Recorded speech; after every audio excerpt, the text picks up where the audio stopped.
welcome everyone. It's good to see so many familiar faces from way back. Some I've not seen since 2000. Thanks for accepting to join us on this webinar for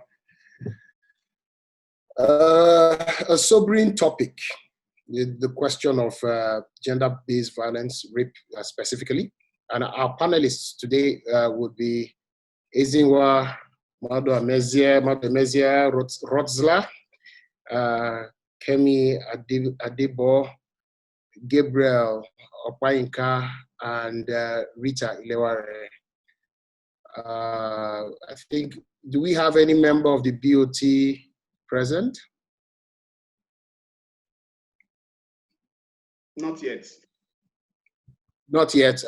Okay, not even Mr. Bada. Okay, that's fine. So just a bit of background on our panelists. Ezinwa is an early childhood expert, education expert.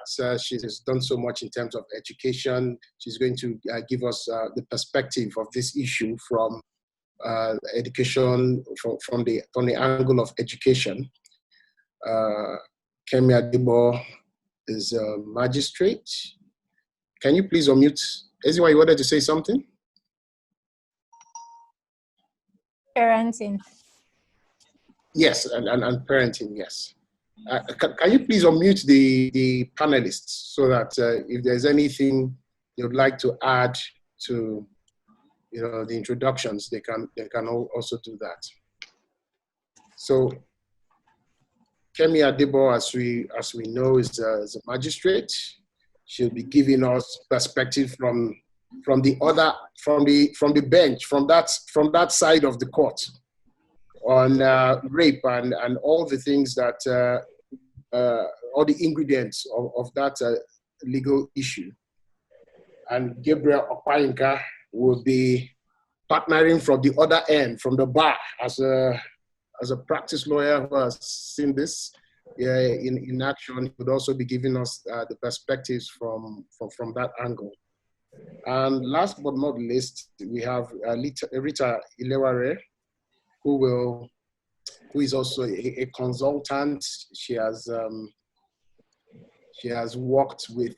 She's the executive director of Gender Relevance Initiative Promotion, a leading NGO focusing on gender-based violence. So it promises to be a very exciting discussion. We also would want to get input from everyone in the room. But before we start, we would like to just some ground rules. Just some ground rules. First is that we shall mute all mics. So all mics will be mute except those speaking. All the same, we'll be inviting questions, and you're welcome to prefer questions of your own into the chat room. So any question you have, just chat it in. And if there's a contribution that you'd want to make when someone is speaking, just raise your hand. So to get where to raise your hand, you go to participants and go to the bottom row on participants. You click on raise the hand. I'll be looking at things from here. And once there's the opportunity for you to speak, I'll call on you to speak. So are we together? I'll take that for a yes. Yeah. So to set the ball rolling, I'll just, I think as lawyers, we should look at it first, from the legal angle. What are we even talking about? I think we'll invite Mr. Opayinka to give us his perspective on rape. What is rape? Rape.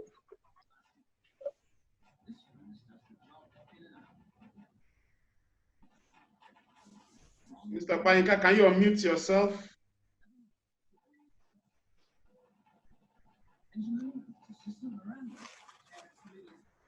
Okay, Text him. Okay. Hello? You are unmuted now, please. Okay, thank you. Rape from the legal perspective is the unlawful carnal knowledge of a woman by a man. We can say that is a broad line layman definition of what a rape will mean if we are explaining it to non-lawyer. To us as lawyers, we say non-consensual sex between people of the opposite sex. That is the basic definition we have in most of the state's criminal code. Even though in line with present day realities, what is defined as rape is being extended day in, day out, but generally, it just means a sexual relationship where one of the parties do not consent. Thank you. Okay, thank you very much. Your Worship, can you give us? Is there anything to add from the bench, from your perspective in defining rape?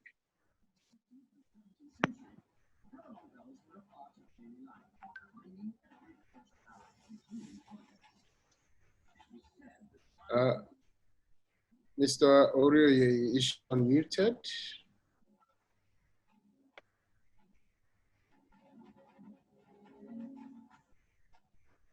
Who is that? Kemi Adib. Okay.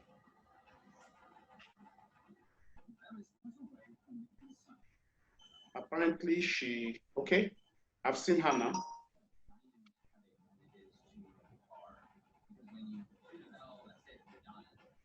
Okay, I've been unmuted.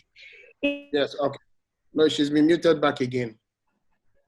Can we, can I suggest something, I think that there's some issue with this general muting. Perhaps everyone should just individually mute.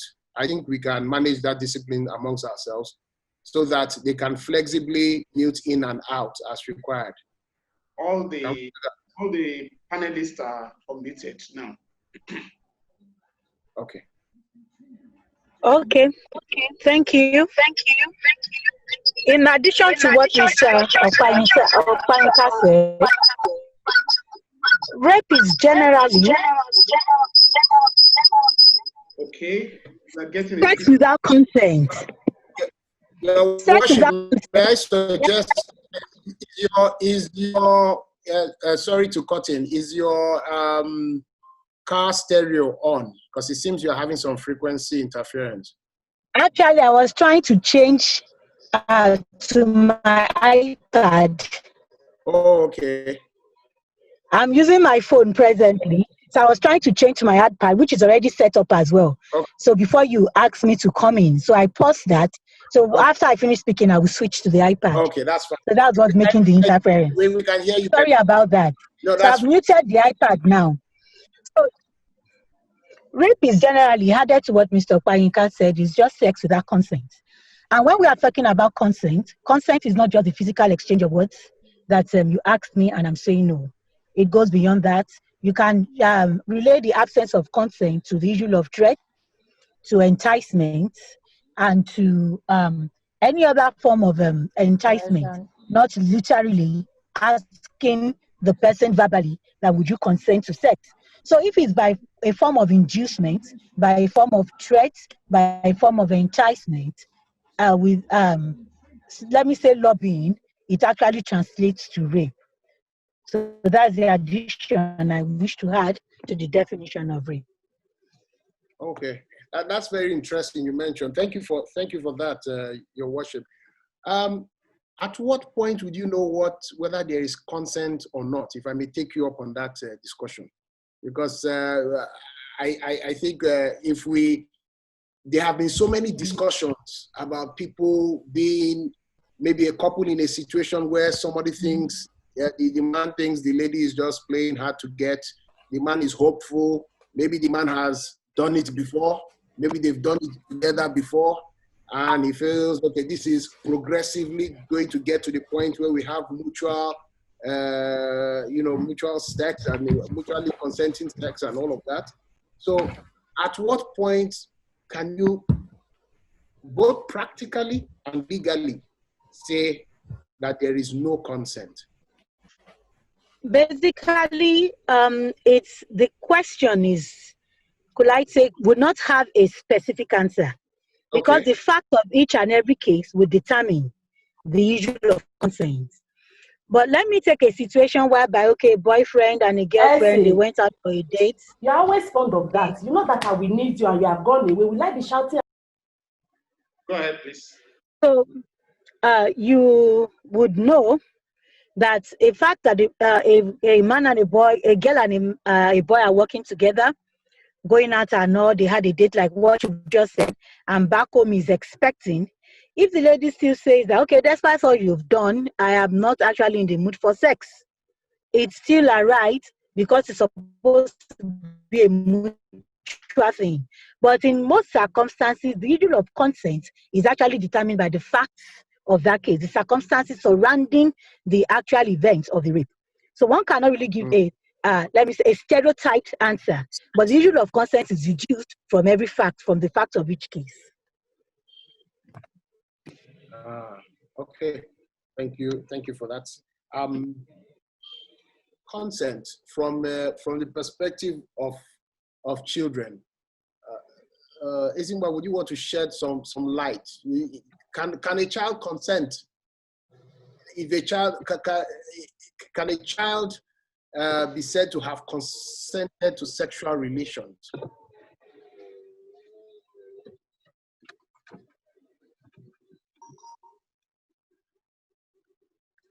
Okay, I think. Sorry, Ezingba, you're muted. We Okay, can't I'm hear you. unmuted now. Can you hear me Yes. now? Yes. Okay. I will say no, because even though the law thinks that the age of consent is from 7, still children are not actually conversant with what is actually the details of what is engaged in the acts of sex. So I find it highly doubtful that a child has the capacity to experience and enjoy those feelings or whatever else it is that is involved in that act. So personally, I would say no. A child cannot, in all honesty, consent to the act of sex. And thus, the defilement, I'm just going to call it what it is, the defilement of any child less than the age of 18 is rape. Yeah. Rita, would you like to add something to that?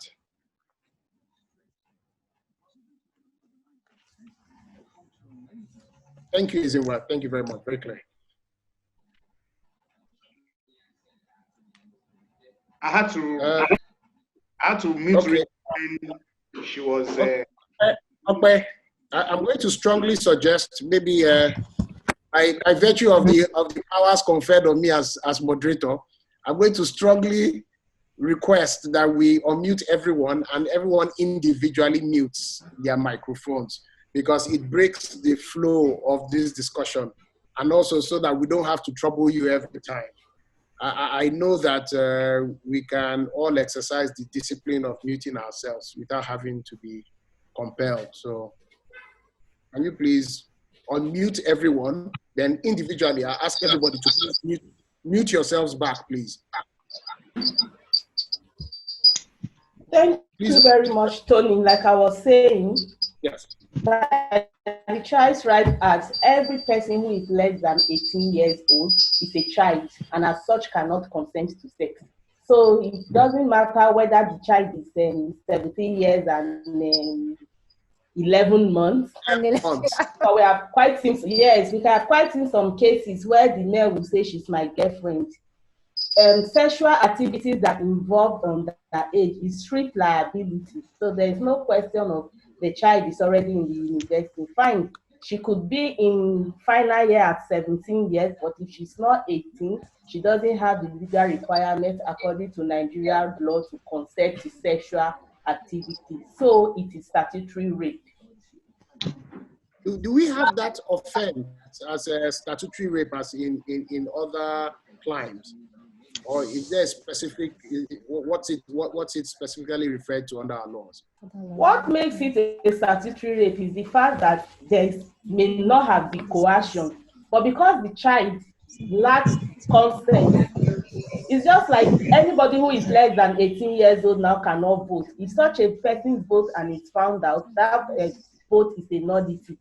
So it is statutory rape because that they may not have the consent, they may not have the coercion, they may not have the coercion. The lady involved or the boy involved, as the case may be, may have actually consented to the act, but in law, such a consent is not acceptable because the child does not have what it takes under the law to consent to sexual activities. Thank you. Thank you very much. Thank you very much, Rita. So, in this era of gender equality, men have claimed that men can be raped as well. So men have claimed to have been raped. Your worship, can you shed some light on that? Is it possible for a man to be raped? Well, thank you. Actually, I would say that I wouldn't say nothing is impossible. If he claims to have sex without his consent. Unfortunately, we don't have any case at hand to really put a bigger face to it. Sorry to cut in again. I think you have to mute one device. It's muted. No, it's doubling up. So either your stereo there's a frequency interference from your phone or from your radio, your car stereo. Oh, my car stereo is not on. I think the network is also interfering because it's raining in some areas. So okay. That might be it. Oh, that's strange. Anyway, all right. Let's see if we can hear you. Okay, can you hear me? Yes, better. Okay.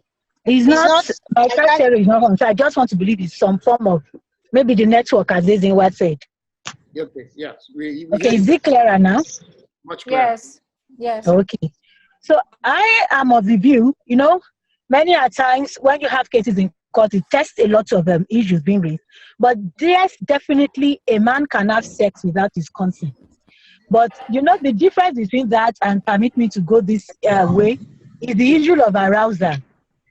For a man, he needs to be aroused before he can go ahead to have some sex. And if he doesn't attain that level, it will take him to prove that he actually got to the stage of arousal without him intending to be aroused. Or maybe by whatever trick or device, he got aroused without his consent and he ended up having the sex. The fact that the power play in sex is mainly that of the man. It sort of affects the claim of a man to being raped to a certain level. But of course, like I said, things may happen. He may be drugged, like some women are drugged, and then ended up being raped. So yes, it's possible for a man to be raped. But as I said, there is the absence of legal, cases on that, and legal complaints on that are, devolved into a case in court which has been decided. So maybe until they come forward to play their facts, it still goes under the carpet. But I believe that a man can be raped as well. Yes. Thank you for that. This point, I'll just take a break from panelists because it looks like this particular topic would have some exhaustive, very brief, exhaustive treatment. So I'd like to open up to the participants. If anyone has anything to contribute on that point, on whether a man can be raped, be it physically or legally, or both. Tony, can you still see me? Yeah, I can. Okay, because everybody has gone dark where I am. Well, Mr. Tony, by the Violence Against Persons Prohibition Law, which is now being replicated across the states, it was in the time past we have it in the criminal code and the penal code that only a woman can be raped. But now it is vice versa. A man can be raped, a woman can be raped. And rape too has been taken further away from penile penetration. If you use anything to penetrate the other, it's also regarded as rape. And it's not only restricted to vaginal penile issue again. You penetrate somebody in her mouth, in her ear, in her anus, without the person's consent. The ingredient of rape is the consent, whether a man or a woman.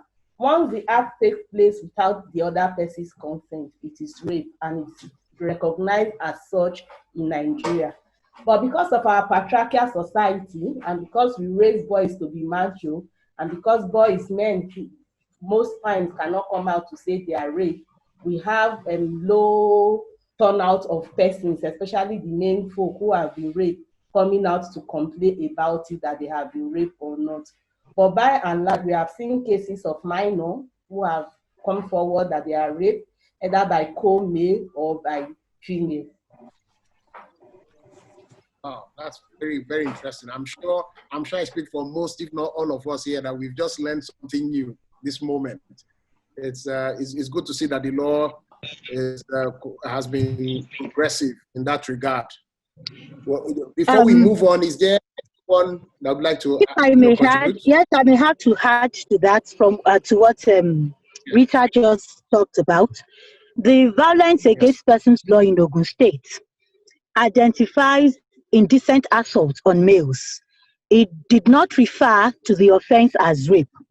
And as Rita said, it actually qualifies that to include any form of assault aside penetration, whether it is, permit me to use some of these words, whether it is sucking of the anal, sucking the penis, or whatever form, it is regarded as indecent assault on either sex, and it's punishable under the law by a term of imprisonment and an option of fine.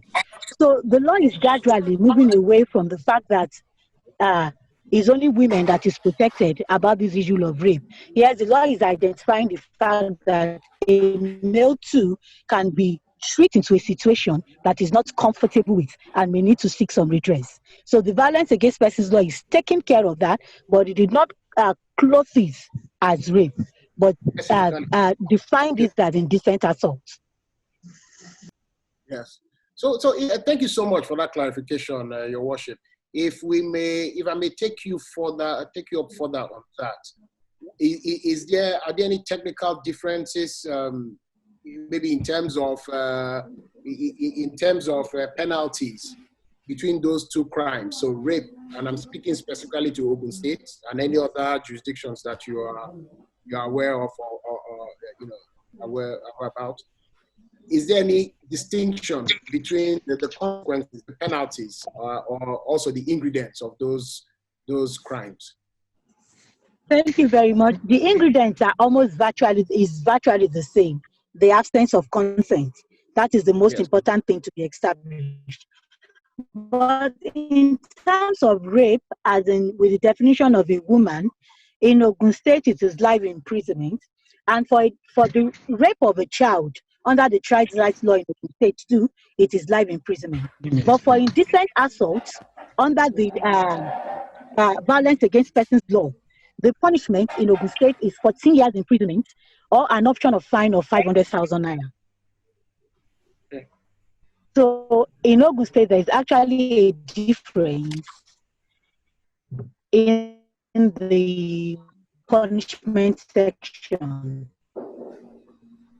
That's it. That's a huge difference, if I may say. Okay. So thank you very much for that, Your Worship. Now, just to be clear, can a husband rape a wife? And this is open to any of the panelists who would like to take that.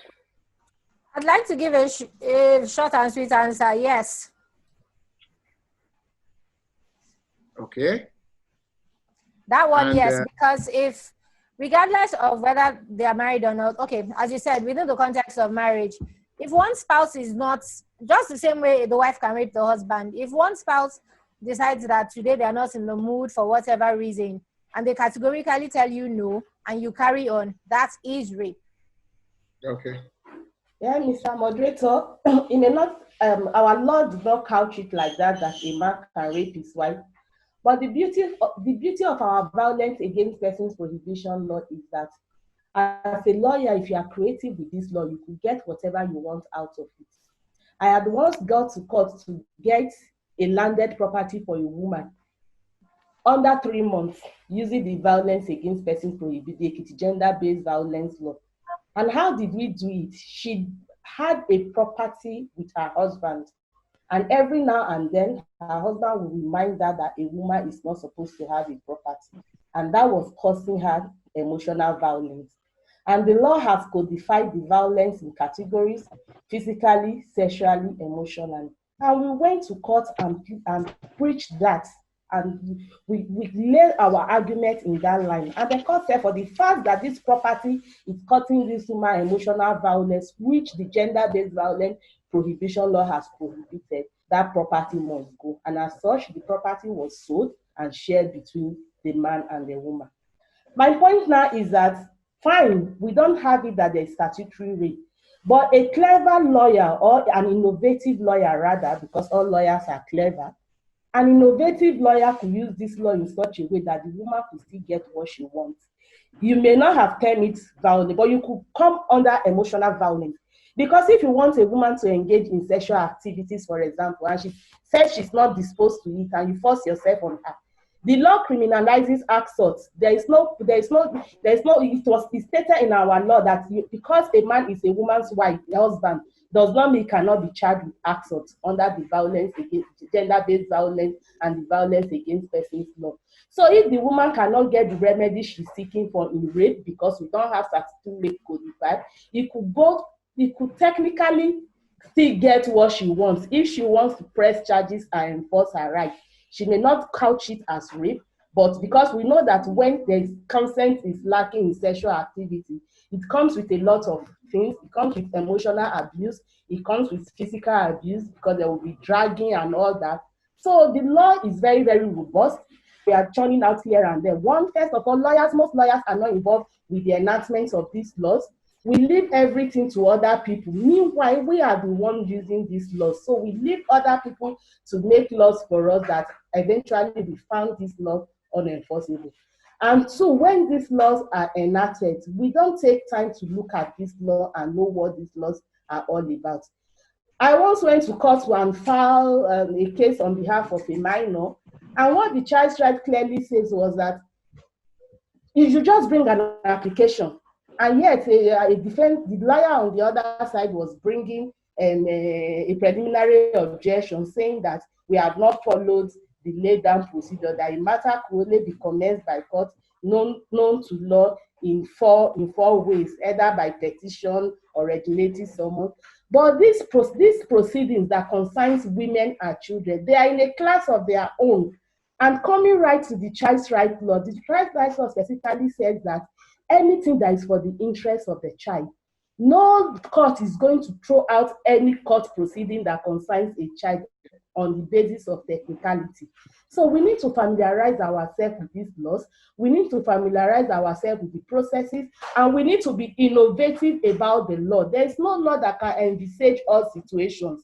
It depends and it behoves on us as lawyers to use this law as instruments to get justice for our clients. Thank you. Thank you, Rita. Thank you, Rita.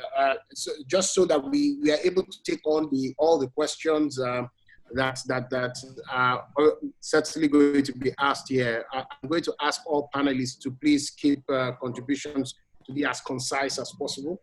We know ourselves as lawyers, we always have a lot to say on these issues. So, but best of this time. So thank you very much, Rita. I think that provides clarity. But hang on, don't go anywhere just yet, because there's been some concern in the group chat around the raping a man. Back to that topic. I knew it was going to be topical. So there's a concern. There's a concern that there are actually laws that specify that a man can be raped. So did we get that correctly? Is that the case? That there are laws that actually specify that a man can be raped or make provisions for indecent assault against men? I said by our violence against person prohibition law, section 1. It says that any person can rape any other person in the following circumstances. It is not restricted. What that section is talking about is once there is absence of consent. And the law actually gave instances of what now constitutes rape. Either vaginal penetration, mouth penetration, and anus penetration. Fine, I believe we are adults here, so please don't be embarrassed. I talk about these things often.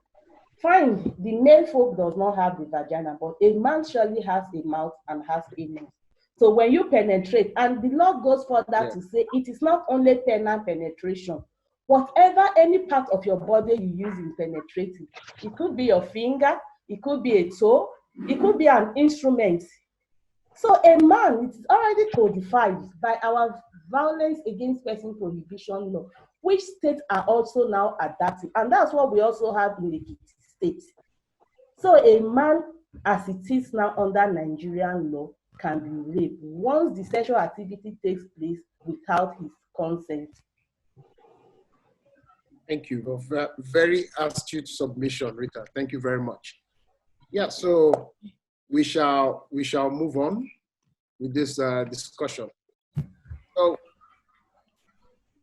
when we talk about rape, there are different contexts. We've talked about the home, husband and wife. We would also want to talk about employment, the workplace. But before we come to that, Your Worship, could we get some perspective on this husband and wife raping matter? How would the court view a case of rape against the husband? Thank you, Tony. Well, Rita spoke from the angle of a counsel, and I would like to speak from the angle of the bench. Because if you are in a marriage, the minute you signed your marriage contracts, you have licensed yourselves for all that is the conjugal right. Now, if you are a married woman and you want to claim that you are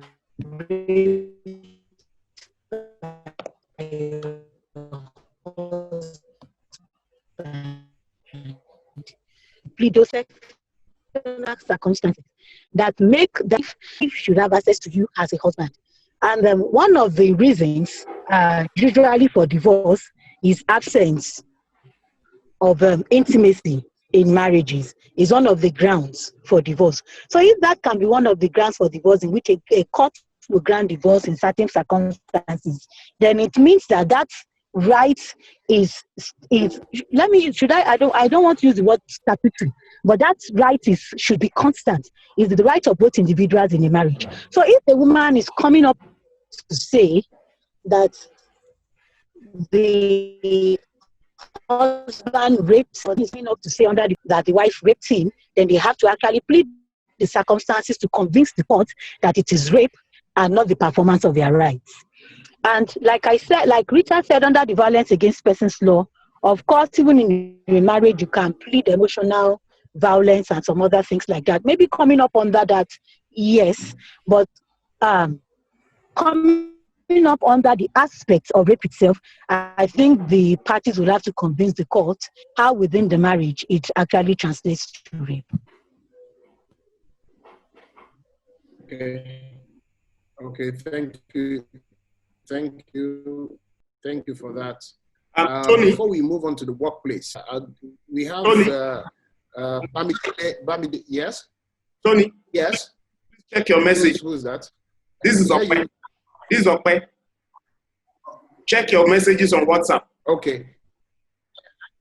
No, please send all messages to the group chat so that we coordinate, so that we don't disorient.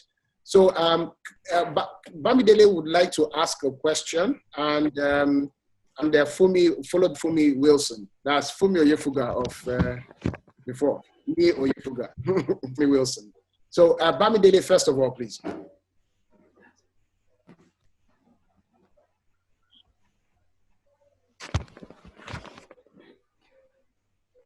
Can Bamidele hear you? Bamidele, can you hear me? Please, is he muted? Could you please help me check? Maybe Fumi Oyefuga should go while we're trying to get him. Yeah. Can Fumi Wilson hear you? Hello, can you hear me now? Yes. Can you hear me clearly now? Very well. Yes, this is Bamidele Adelaja from DS Bamidele from Ekiti State. Prison Yes, we Correctional can hear you. Center. Please go ahead. I'm speaking from the side of the law enforcement. Is it possible? What is the stand of the law on sodomy? Man to man. Can we call it rape? Like I work in a facility now. If there is any if there is a man trying to penetrate a man, whether through the mouth or through the anus, what is the stand of the law? Can we call that rape? Can you all hear me in the house? Very Hello? well. Yes, thank you. But before we go on, so that we don't break the flow of discussions, can I ask everybody to please put your questions in the group chat? I'm tracking that as well. We will ask your questions. For raising of hands is for contributions. If you have anything to contribute, if you have a different view from what any of the panel have, so that we coordinated. Chat, questions, raising hand, comments. It's okay. All right. Thank you for having me. Yeah, you're very welcome. Fumi, can we hear from you?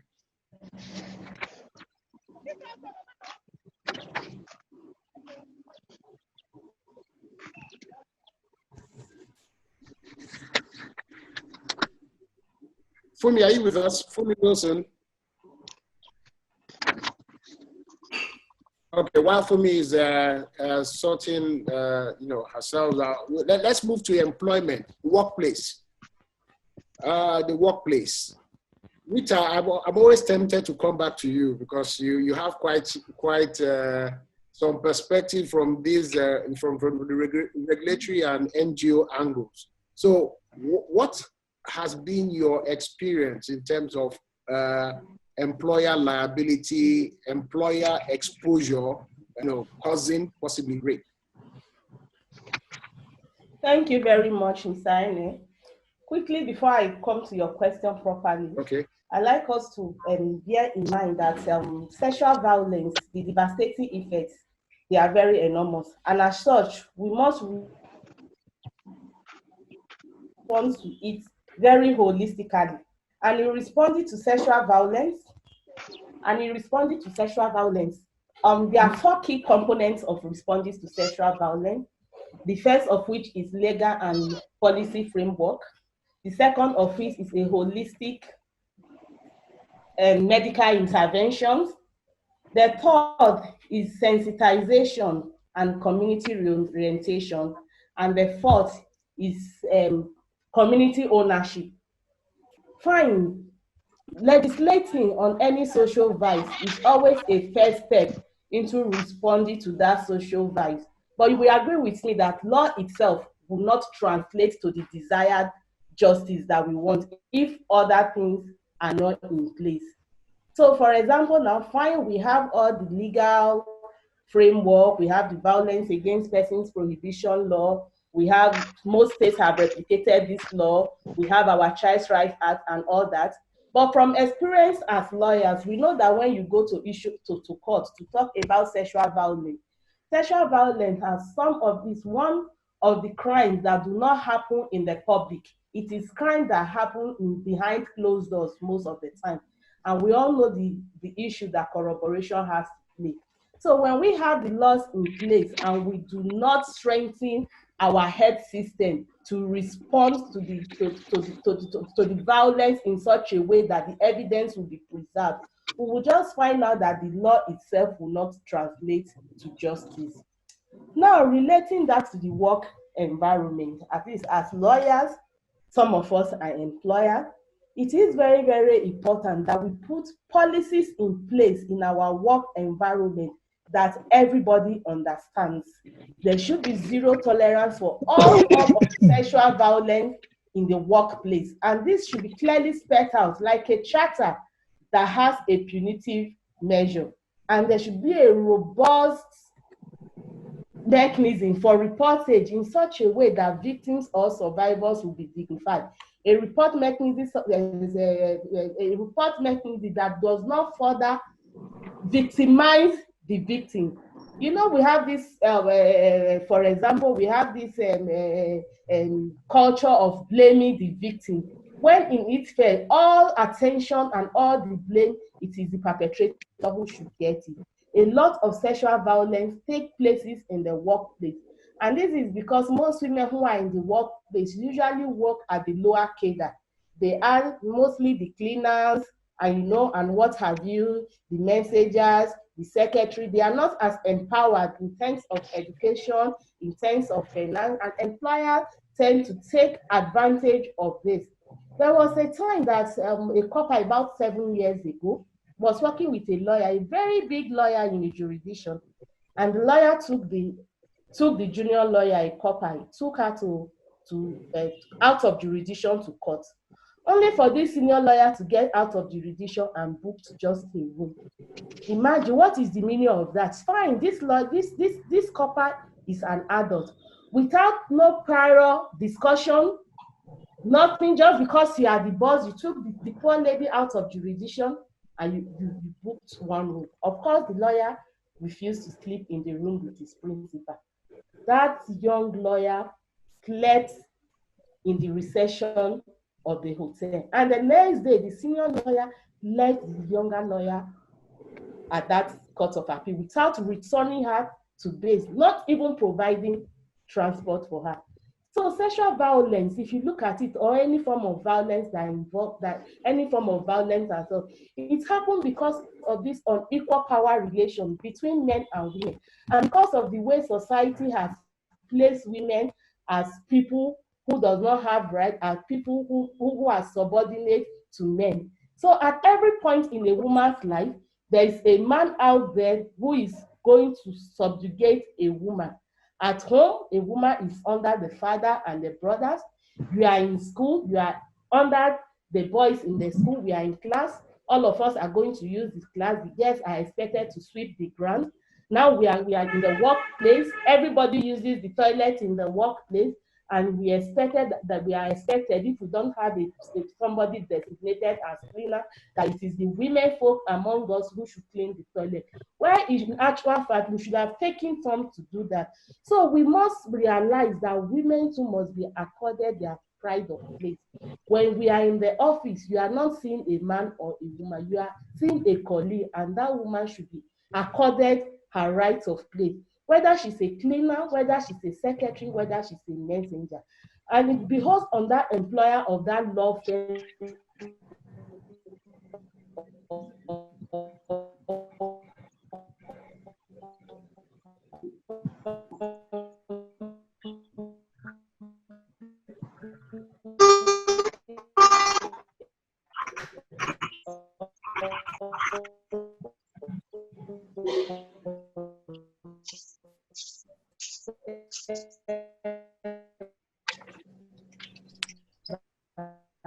to spare it out dignity. There should be respect for people. So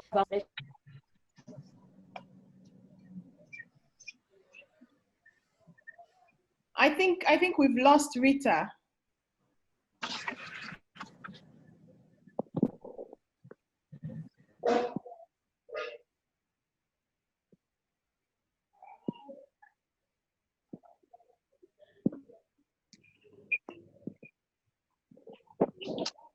We've lost Rita.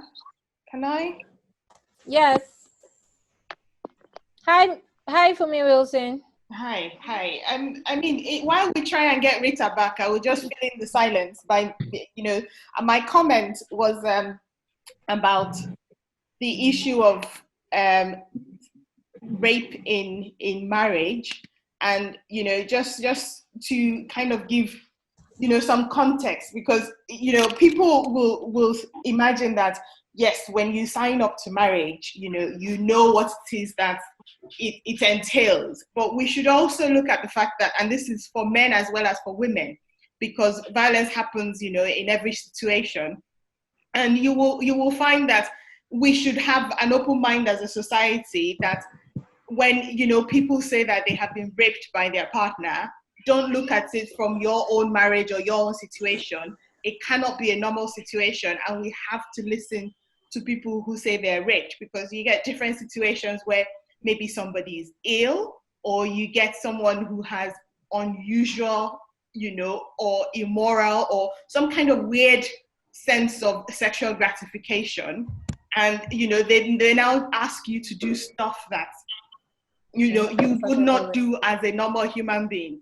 And then they say, okay, you sign up for sex in marriage. So what is considered sex is a very broad sense of stuff, that some of it you would not even imagine. You know, some people would only have sex maybe when they're high or they're drunk. You really cannot engage with that sort of person.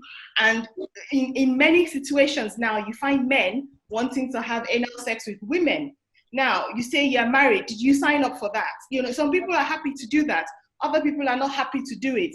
Now, when a man forces you to do that, you can say, yes, you have been raped, you know? So it's saying that, you know, you're married and you want to do certain stuff. Also, you know, you have to listen. And I know that it's difficult in terms of law enforcement for a woman to say, well, my husband only wants to have sex with me through my anus. I mean, why do you want to do that all the time? So a woman can say, yes, I have been raped because I do not sign up for having this sort of sexual relationship. Also, when it comes to men, and, you know, I know that there's this Violence Against Persons Act, but I think that in the you know, for the sake of equality, where there's no consent, whether it is a man being raped by a woman or a man being raped by another man, it should carry the same penalty as the rape of a woman. So the fact that, you know, a man is involuntarily aroused, you know, now there are many drugs that can do that. And the poor man cannot do anything about it. If you spike his drink, then he could be aroused for the next 24 hours. And he could be abused by, no matter how, you know, the number of women who want to abuse him. These things happen. You also have, and you look at it, okay, especially young people going to uni, these things happen, boys against boys, you know, they catch a boy somewhere, put him in a corner, and rape him to no end. Will you say that because, you know, his penis was not ripped, or, you know, that he has not suffered violence, and that is without his consent, and so that is rape as well? And, you know, given the max, I know that 14 years is a lot, but where you have life for the rape of a woman, and I do not trivialize the damage that rape can do to a woman, we should also imagine that this is your brother or your cousin or your son. If this happened to him, how would you feel? Do you think that is sufficient justice? I know nothing can, you know, he has been violated, but we need to come to this. And I give credit to Ogun State for having this law, but I think we can go further and equalize, you know, these crimes. Rape is rape, lack of consent is lack of consent, violence is violence. And even though we cannot imagine what could drive people to do certain things, just take it from the person who has said this has happened to them and try and gather evidence. Thank you. Thank you, Fumi. I completely align with your position. And that's the case for Ogun State, but that's not the case in other states. And when I talk, I like to talk from experiences from practical cases that I have handled. I've once been involved in a case of a pastor who will not only sleep with his wife until he has brought other two women to the matrimonial bed. And now, just to buttress what Fumi has said, will that now amount to the fact that because she has signed up to consent in marriage, to now share her? And who are these women that this pastor brings in? He brings, with all due respect, I am also an advocate for sex workers because I believe they are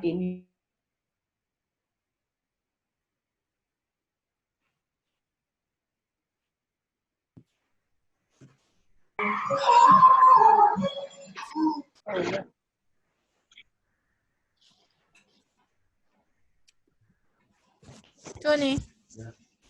Sorry, no. Well, if I may, Tony, if I may add, if I may put in a word, Tony, do I have the floor? Can I speak? Your worship, I think you should. Okay, Mr. Moderator is back. Tony, Yes, can you hear us now? Please Okay. proceed. Yes. Yes, can I speak, Tony? Yes. Please go ahead. Please go ahead.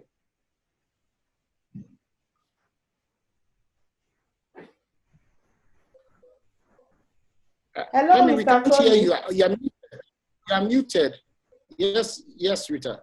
Okay, can you hear like me I now? was saying, buttressing what Fumi has just said, that it is not enough to say that a woman has, first of all, completely aligned with her, that there should not be difference between the punishment for the rape of men and women.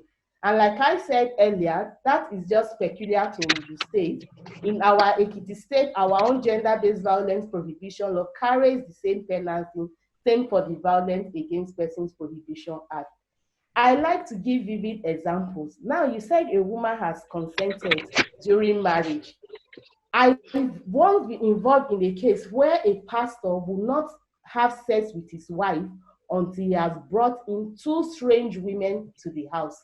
And now when this woman refuses, he will beat this woman blue, black. They will hold the woman down with the 2 women he has brought, and he will force himself on the woman. We've handled several cases, just to mention a few, of a doctor who had a call all night, got to the house, he was so fagged out. The husband, equally a medical doctor, says, please, honey, can you just give me some time to rest? And he forced himself on her and gave her a very brief bruise.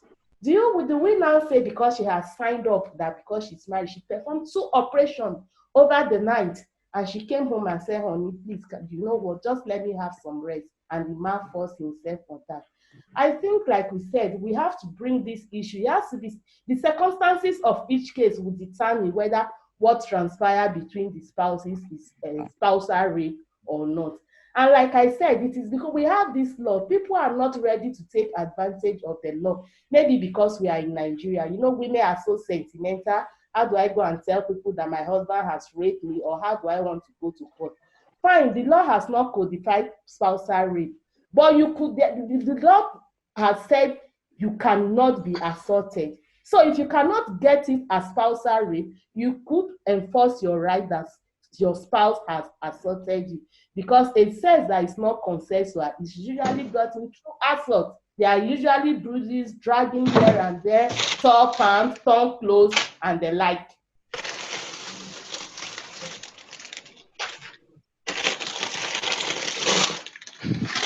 And additionally, because part of why we are here is our responsibility, I will expect the lawyers in Ogun State, in conjunction with what Fumi has said, that provision of 14 years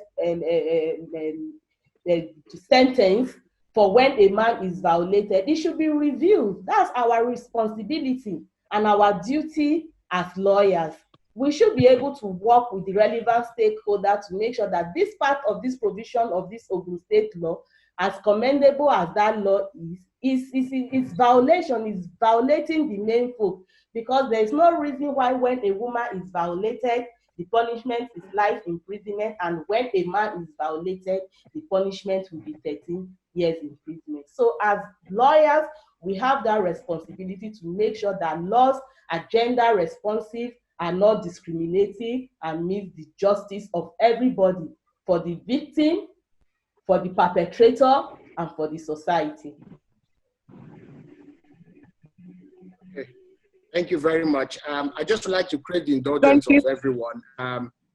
There's a lot to be said, and if we give this the exhaustive treatment it deserves, we may not be living here in a hurry.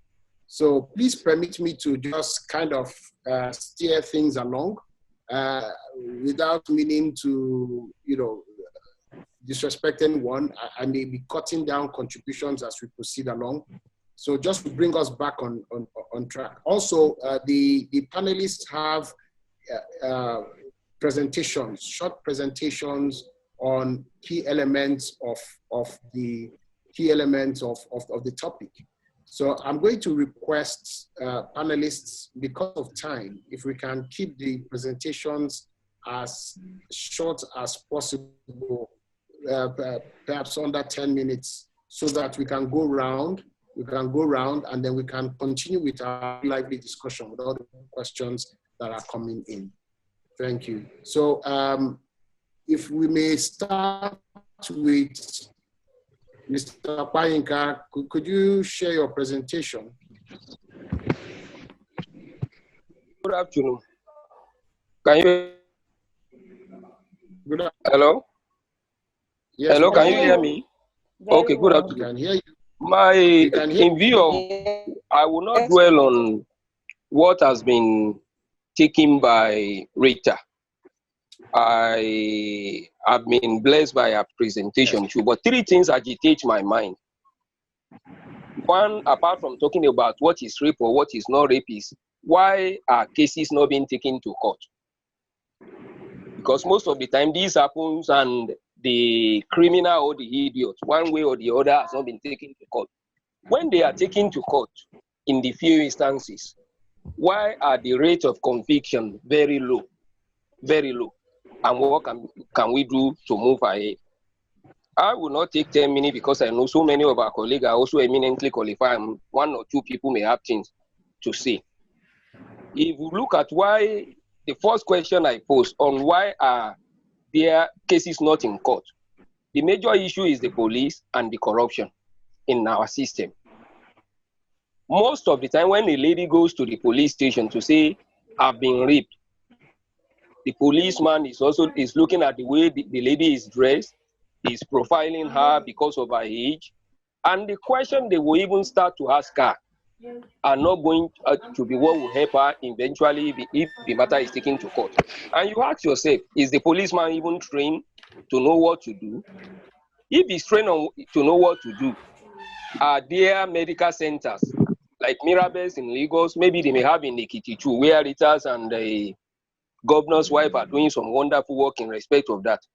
Most of our hospitals, the clinic around, they are not trained on what to look for. And the third issue is the corruption in the system. When you look at it, the average policeman, with due respect to our colleagues who are part of the force, is always looking at a case, a scenario of what is in it for me. Waiting you bring the usual police balance, so that when a case of rape is reported, the policeman go and arrest.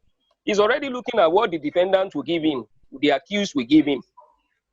Now, if the complainant is sufficiently mustered, as elder brothers, as family who are ready to take the matter home, you now see our community leader teaching him, preaching forgiveness. When you should say, take this man to court.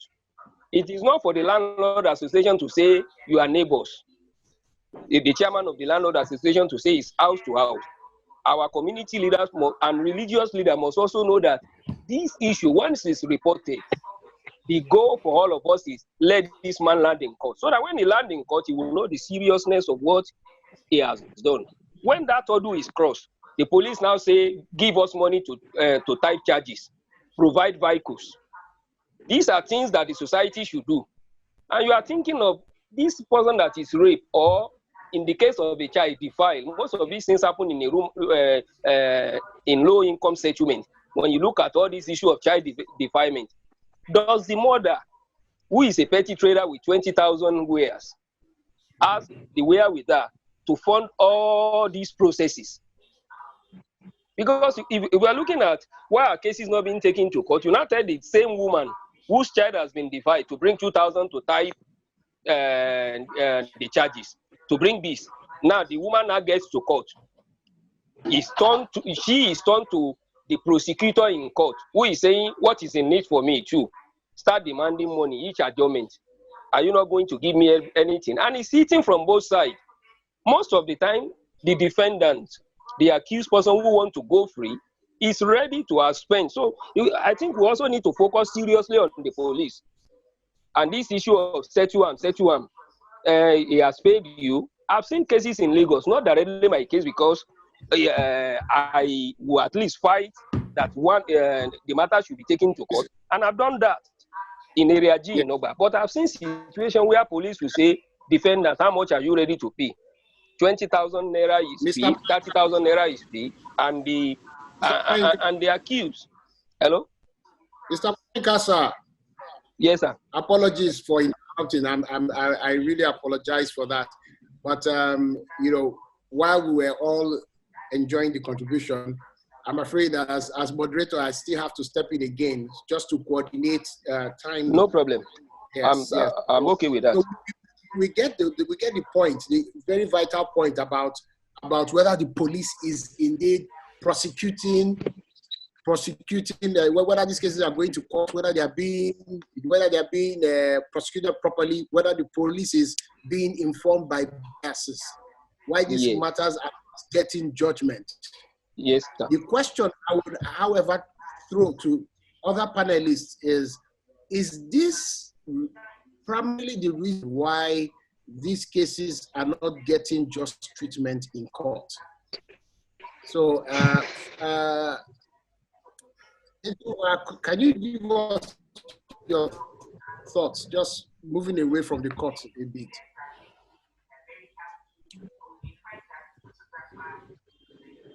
Are you with us? Is it a case of being muted? I'm with you. Can you hear me now? Yes. Okay. Yes, we can hear you. What did you say? I didn't hear the question. So the question, Gabriel was talking about how cases are not getting to court, and he is of the view that a key reason for that is that the police is not prosecuting well. People are not able to report. People are there, the social stigma, their social persuasions. Somehow these matters don't make it to court. So my question is that the primary reason, in your view, that these matters do not get to court or get just treatment in court? We know it is a reason. Question is this the main reason? Is this the primary reason? Okay, I won't say it is the primary reason, but I would say it's at least 80 to 90% of the problem. Because there's a lot of times when, you know, these things happen and then the families come together to beg. What are you begging for? A crime has been committed. I'm sorry. You can't rape my child or someone close to me and all the members of the extended family will come and start begging. There's nothing to beg about, but we hear a lot of it. There was one I read on social media recently. This poor mother left her 3 and her 5-year-old with her brother-in-law. That's the husband's younger brother. She went down to the corner shop, which was like a 5-minute walk. According to her, she didn't even get to the shop before she turned around and just came back home because she changed her mind about buying whatever it is she was going to buy. Will you believe that in the space of 5 minutes, this young man, a 23-year-old, had taken the 2 children into the room, was sucking on the 3-year-old daughter's vagina, and the 5-year-old boy was filming it. And obviously, when the mother came in, she came into the house, didn't hear any, you know, when you say you don't hear noise from children, so they are up to no good. So she went into, she called, couldn't find them, went into her brother-in-law's room, saw what was happening, freaked out, snatched the phone from the 5-year-old, packed the 5 and 3-year-old, ran to her room, locked herself and the children there, and called her husband. She called her husband, the husband came home, and will you believe what happened? He started begging that she should not report his younger brother. Can you imagine? Somebody was defiling your own children. And then she was screaming down the whole place. She called her husband's family. She called her own family. She called her husband's family. And then they also came to beg that she should not let her own family know and she should not report the boy. As in, really, what are we talking about? So a lot of times I feel part of why these things don't get to court, apart from the police and all that, you know, the prosecutors and all that, even at the family level, we are such a patriarchal society that something is definitely wrong with us. How will a father be begging? Your own younger brother defiled your children. I'm sorry, if I was a man, I would have killed you instantly. You will be dead on the spot. Yeah. Do you understand? Yeah. And then the family is begging. Understand? The family is begging, including her Understandable. husband, including the father of the children that were defiled, is begging that she should not expose him. How does that make sense? Please, can someone tell me? It does not. Can you hold on to that thought? Because can you hold on to that thought? Because it would be interesting to get the perspectives of our colleagues in here on that point. But before we get to that, Your Worship, a critical question is, do we require the consent of the victim? Does the police require the consent of the victim to prosecute? No, I don't think so. Thank you very much. Thank you very much. Hello, am I on? Can you hear me? Yes, Camille, can hear you. You can hear you. Am I on? Can you hear me? Yes, we can Okay. hear you. Thank you very much. Okay, thank you very much. So as I'm proceeding, I want to just correct a notion. Please, what I said initially was rape, life imprisonment, indecent assault, 14 years, 500,000 naira option of fine. Please let's clarify that. Rape, life imprisonment, indecent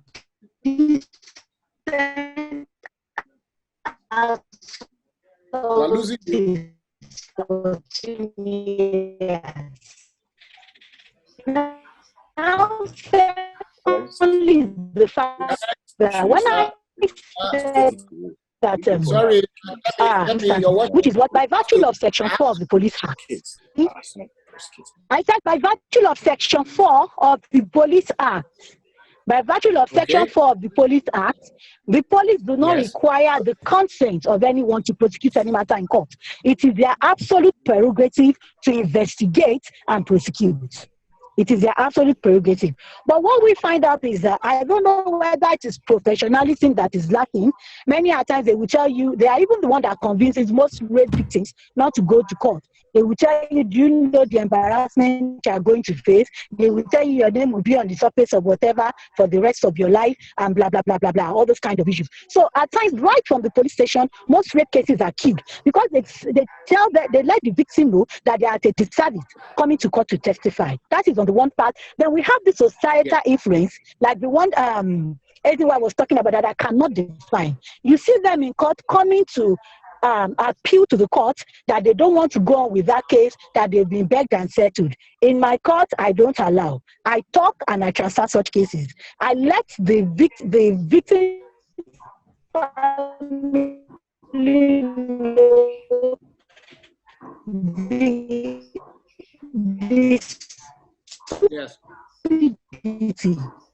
of their actions. Then I transfer the case to the court to come and tell you the reason why they've been closure in the justice system. It helps a lot in the healing process. They need to find closure in the justice system because it helps a lot in the healing process. And then the other issue we have, particularly to children that are under 14, is the issue of corroboration under Section 209 of the Evidence Act. Because the law specifically says that if you are taking evidence which is not on oath, by virtue of the subsection 3 of a child who is under 14 years old, then there must be corroboration, and the law was explicit, implicating the defendants. Many times we don't get that.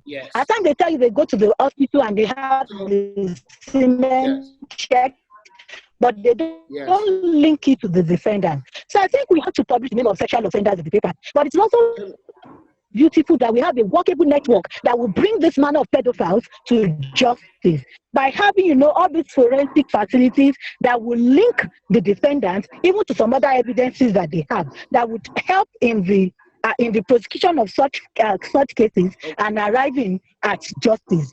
So we lack all these little formats, and that has really been, not aiding such cases in the court because evidence is lacking, and you cannot actually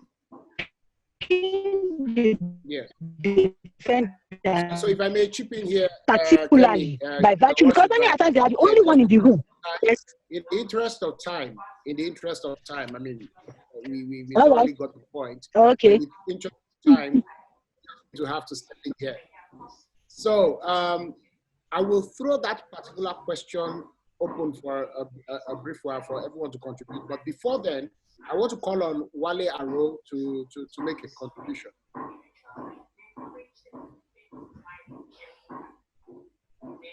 Wale, are you with us?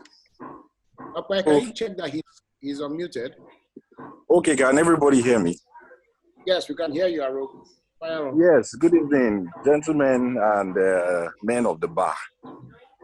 This is an interesting topic, and I'm just going to give my 2 cents on the part that relates to prosecution.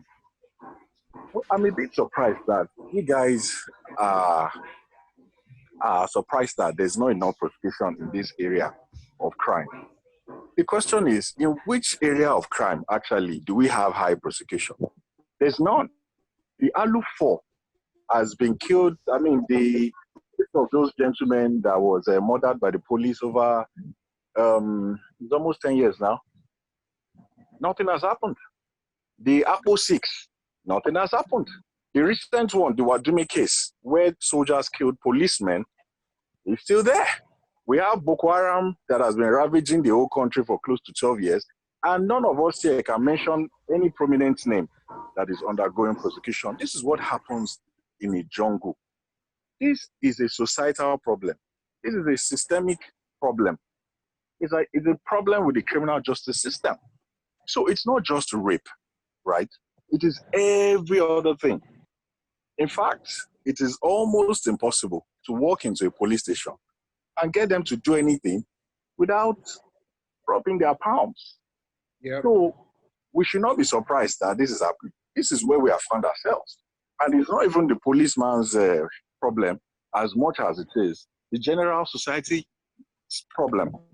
Okay? That is one. Number two, what are the things that are responsible for the rise in rape cases these days? I do believe that this thing has always been. What has brought most of these cases to the limelight is the advent of the social media that has now exposed more of these crimes, to our disgust and our horror. But these things, they've always been with us, so they are not new. Number three, why is there a sharp rise in sexual crimes of this nature? It's easy now.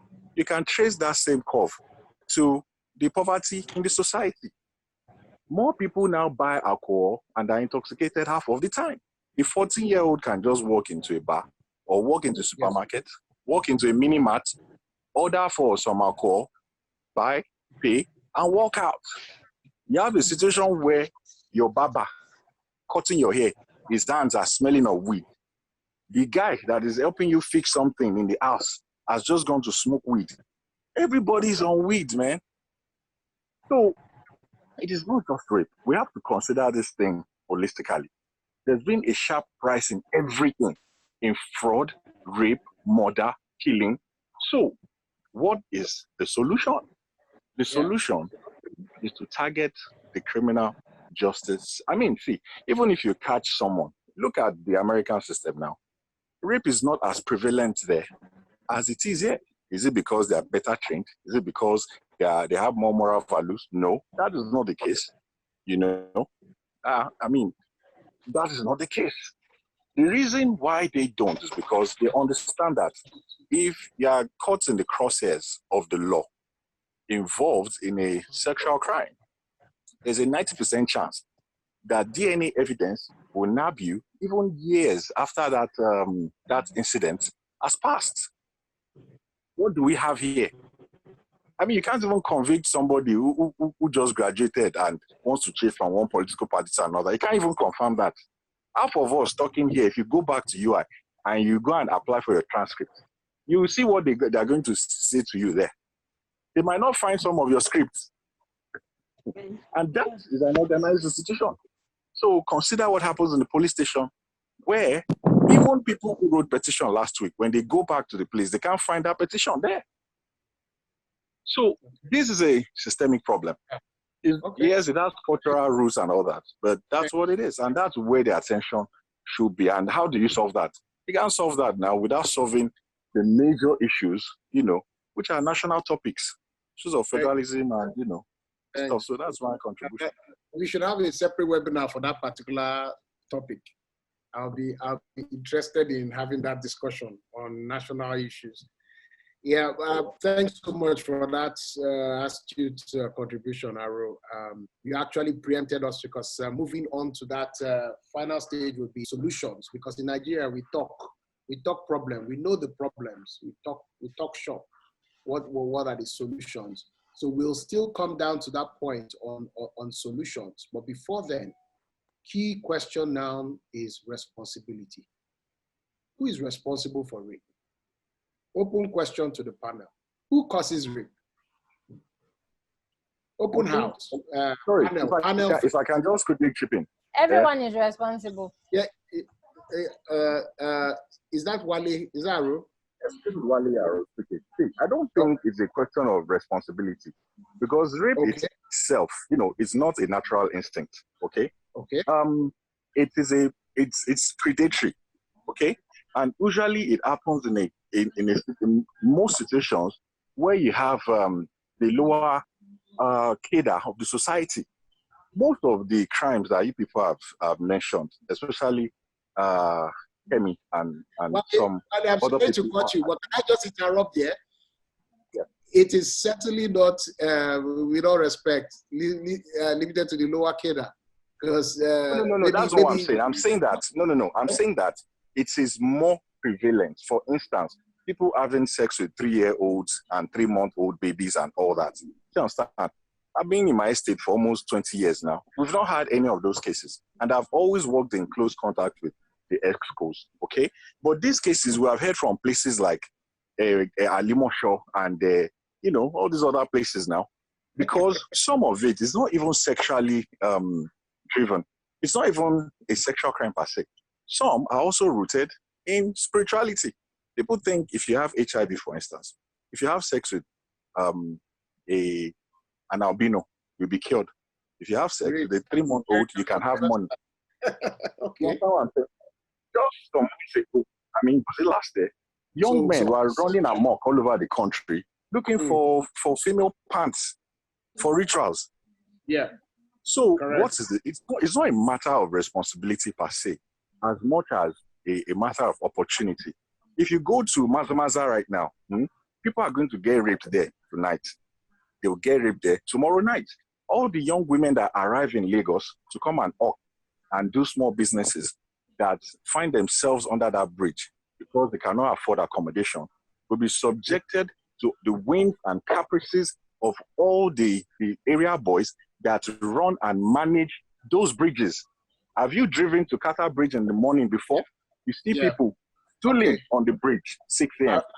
I have to step in again. Apologies because of time, in the interest of time.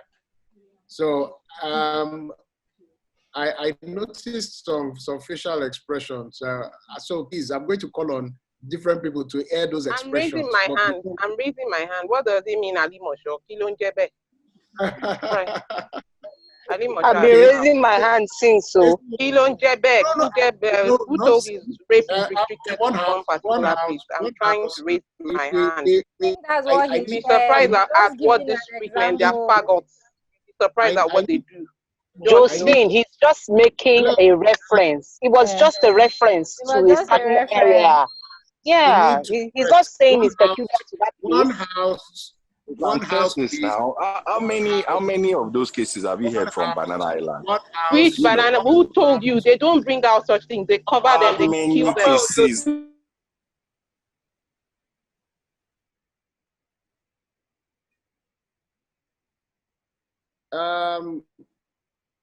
Thank you. Now, this is the reason why we were all muted in the first place. I have to enjoin all of us to exercise as much restraint and decorum. That can be according to our years of experience and our background, please. So if we do this thing orderly, all views will be aired, all views will be aired as well. So yes. So Ezinwa, do you agree with Aro's position? The panelists have spoken. Let the participants contribute. Yeah, can I also emphasize that we have certain powers that we can exercise So can we all just, maintain the right decorum? If you have a question, you'll be called upon.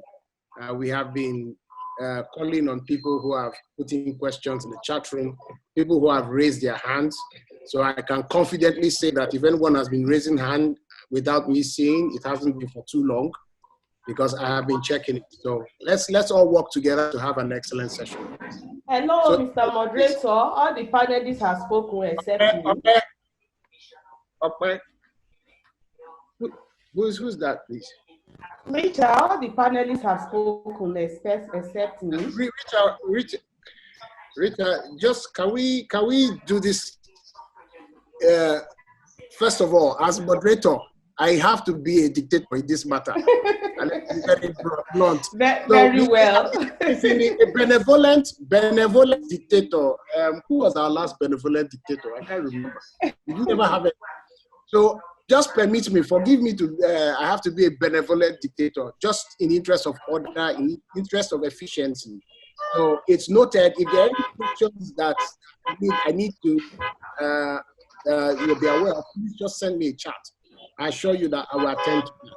And everybody will be given the opportunity to air their views. That is critical. Okay? Thank you. So as you were, last boarding call on that point. I was asking you, do you agree with Aru's view? Wale was saying that it's not a question of, he said a lot of things. He said it's not a question of responsibility. It happens more a matter of opportunity. It's more prevalent again in the lower cadre of society. There are misconceptions around spirituality, and these are the things that are causing it. What do you say to that? Well, I agree that we do live in a jungle, right? And yes, the criminal justice system has failed us. But my point here is that there's a large degree of moral decadence in our society. That the fabric of our morality has been torn, and is constantly being torn every day. It's being stripped away bit by bit. What is obviously wrong, what is 100% wrong, is beginning to be right, especially with the generation after us. Truth be told, with our own children, I'm in education, I see the way a lot of children are being brought up, young people. And I'm saddened because I'm like, what happened to us? Our parents didn't bring us up like this. Why are we not doing the same for our children? I'm not saying we should use our parents' quote and unquote archaic methods, though some of them did work and most of us are normal, but there's something that we've missed that we are not doing, that we're not teaching and telling our own children. I don't know where we went wrong. I don't know what happened. But the truth of the matter is that the fabric of our moral society is being ripped to shreds. So I agree with Aro that we do live in the jungle. So why I say it is everybody's responsibility is that now everybody has to take responsibility, from the parents to the society, to the schools, to the churches, to the mosques, to the government. We can't keep calling government all the time, and we are not training our children at home. It cannot work. We cannot keep saying the government should do this, the government should do that, law should do this, law should do that, legislature should do this. Yes, we refuse to train our children at home. Who makes that government? Who forms the legislature? It is the same children. It is us. Even we ourselves as adults, we need to retrain ourselves. If we do not relearn and unlearn bad things and relearn good things, what do we want to teach these children? Tomorrow, who is going to be in that legislature? Who is going to be that government? They can only make decisions based on what they know. And if we don't teach them anything better, then that is what they will do. I don't think our parents missed it. Yes, maybe some did, but there's a Yoruba adage, I don't remember how to say it in Yoruba, but it says, when you are grown up, you retrain yourself. Your parents did what they know. It is your turn to do the same for yourself. Retrain yourself, relearn. You can learn and unlearn. That is why you are alive. The day you die, you stop learning. But up until the day you die, you learn afterwards. Right, thank you. Thank you. Can we mute our mics? If you are not speaking, can you mute your mic, please? There's a lot of background noise. Please. Mute your mic. I see there's a content at the role of moderator. You can send in your applications to So just moving along. Folake, what are your thoughts in terms of this question of responsibility? Is everybody responsible? Thank you very much. My hand has been up since about a century ago. No, not a century. Good evening, everyone. Hi, Folake. Good evening. Hi. Good evening, everyone. Beautiful presentation by all. Hello, everyone. Thank you all. Can you hear me now? We can hear you. We can hear you. Everybody's muted. Good. So go ahead. Good. Now, my take on the issue of responsibility is that as a society, we're all responsible for rape. And this is my reason.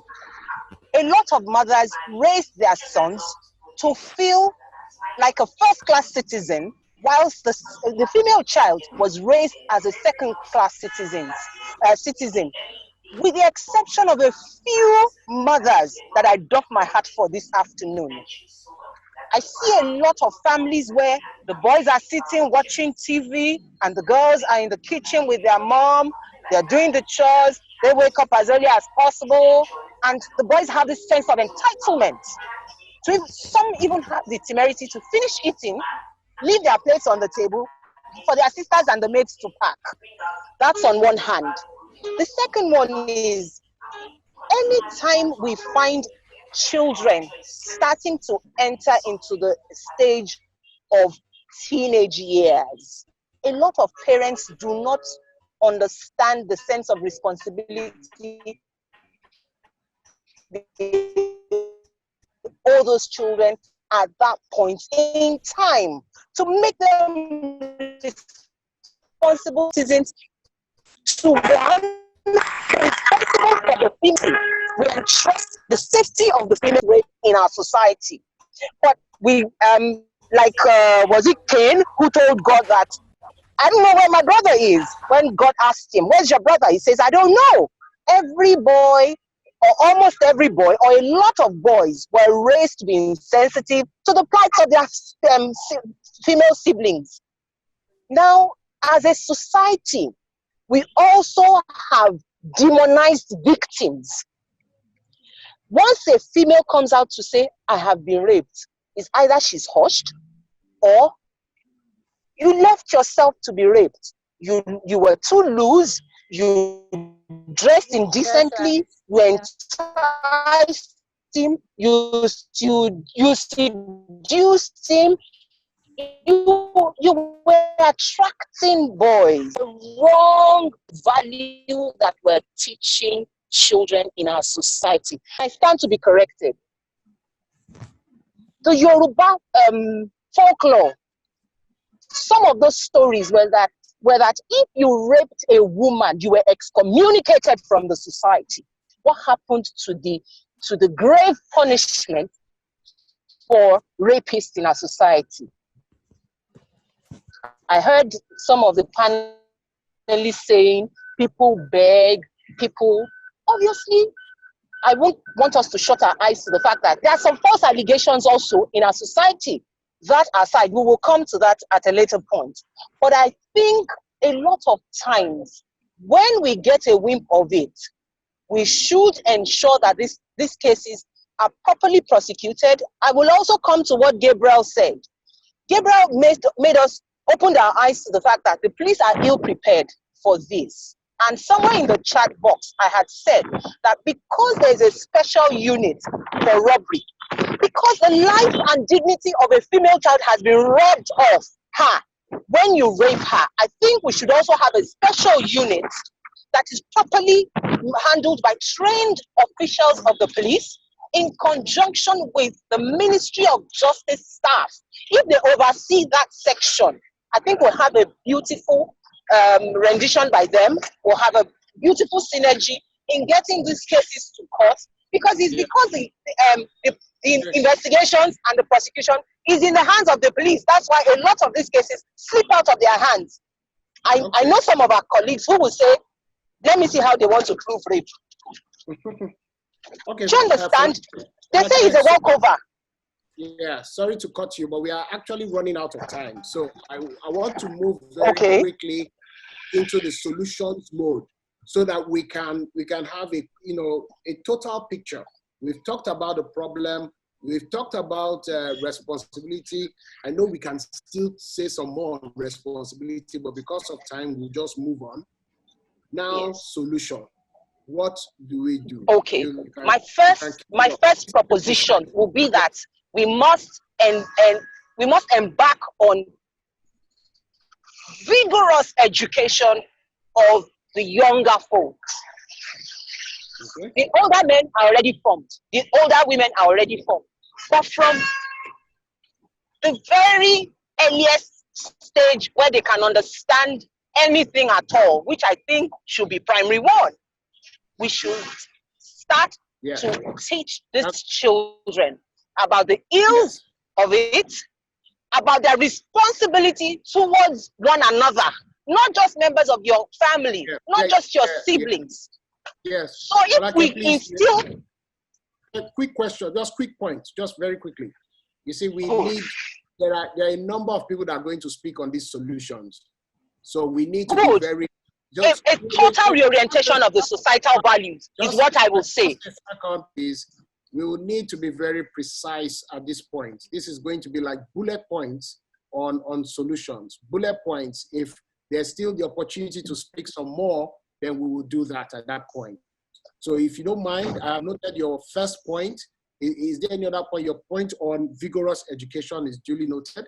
Is there any other point you'd like to add before I move on to another contributor? Well, it's also embedded on a review of our societal values.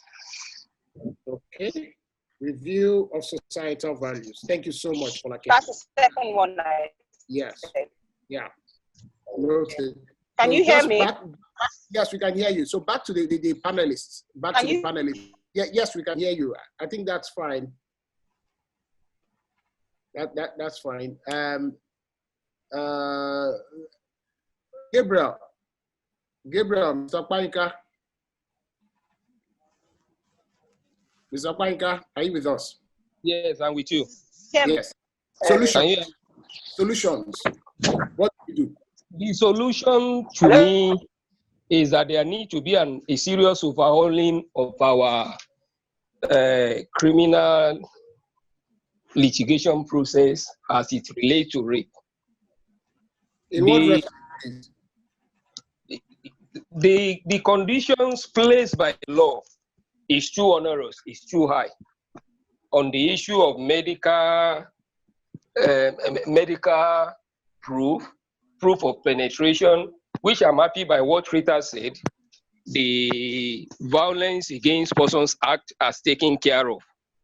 But we still need to push for a review of our laws. If we have a review, it will make it easier. The process should be simplified.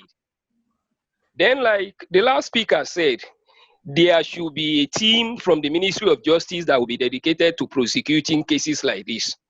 Most of the time, police are not matched for a good lawyer. Hardly can the police prosecutor, even when he's not corrupt, when he wants to do the best, hardly can he be the match for a lawyer who is been trained, who understands all the objections to raise. Then also as lawyers, we need to check our heart. Yes. It is not about securing a release for someone who is a rapist. I used to tell people that even though I do criminal cases sparingly, but once I put my heart, if the facts are right, I've never lost anyone. But if your facts are not good, you are entitled to a man like you. But if we lawyers who see ourselves as ministers in the temple of justice, we put ourselves in the place of the victim, we put ourselves in the place of the victim's family, I think there will be a change. Also, I highlighted earlier on in the chat room, our medical personnel also need to be trained on what to look for on adequacy. Then I must also mention this. There must be a change in our school curriculum. There need to be a teaching. Before you go to school curriculum, just that medical point. that medical point, sorry, before you go on to school curriculum, the medical, Yes, you said training for medical officers on what exactly? You said adequacy. You see, if you look at our training now, if a rape victim is presented, most of the time, the way they write their report can even be an issue for the court to convict on it. You are looking for a ruptured, rape is not necessarily for a virgin. And while they talk about DNA test, where are the facility? That is one. Then, if there are no facility, how do states set this up? Lagos State has the Mirabel Center. How many states are ready to put money down to have places like that? So that once a rape victim get to the police, that's the first place they will take the rape victim to. Then, if you have such, there will also be sensitization. I also mentioned, as somebody mentioned, special court for corruption. There should be special court. Lagos is always taking the lead. In Ikeja now, you have the Roslyn Omotosho sexual offenses court that is devoted to that. Because these are the things we need to do. Not just, yes, we have looked at it. We have looked at the police, but the NGO will need to engage relevant agencies of government on the need for change. And like I said on the school curriculum, our young ones, when we are young, we are not taught any preventive. How do you prevent a rapist? How do you not put yourself in a situation where you'll be alone, even though you have the right, fundamental right to be alone? Then curiously, pepper spray.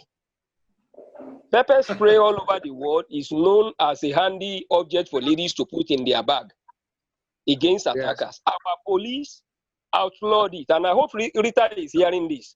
Yes, our it's amazing. Outlawed it about 2 years ago. Gender-based NGO, they didn't say anything about it. Yes, one or two criminals may be using it for illegal purposes, but that would be a handy one. If this lady that was raped in Benin in the church while she was reading has a pepper spray, she may have something to distract the attacker for a few minutes at least to get out. Yeah. So those are some of the areas where I think there needs to be changes. Thank you. Thank you, Mr. Painka. Very excellent contribution. I almost didn't want you to stop. Well, yes, I was being mindful of the time. Yes, thank you. I appreciate that. So, yes, Kemi, we haven't spoken solution. What from the perspective of the bench, what are the solutions that come to mind at once?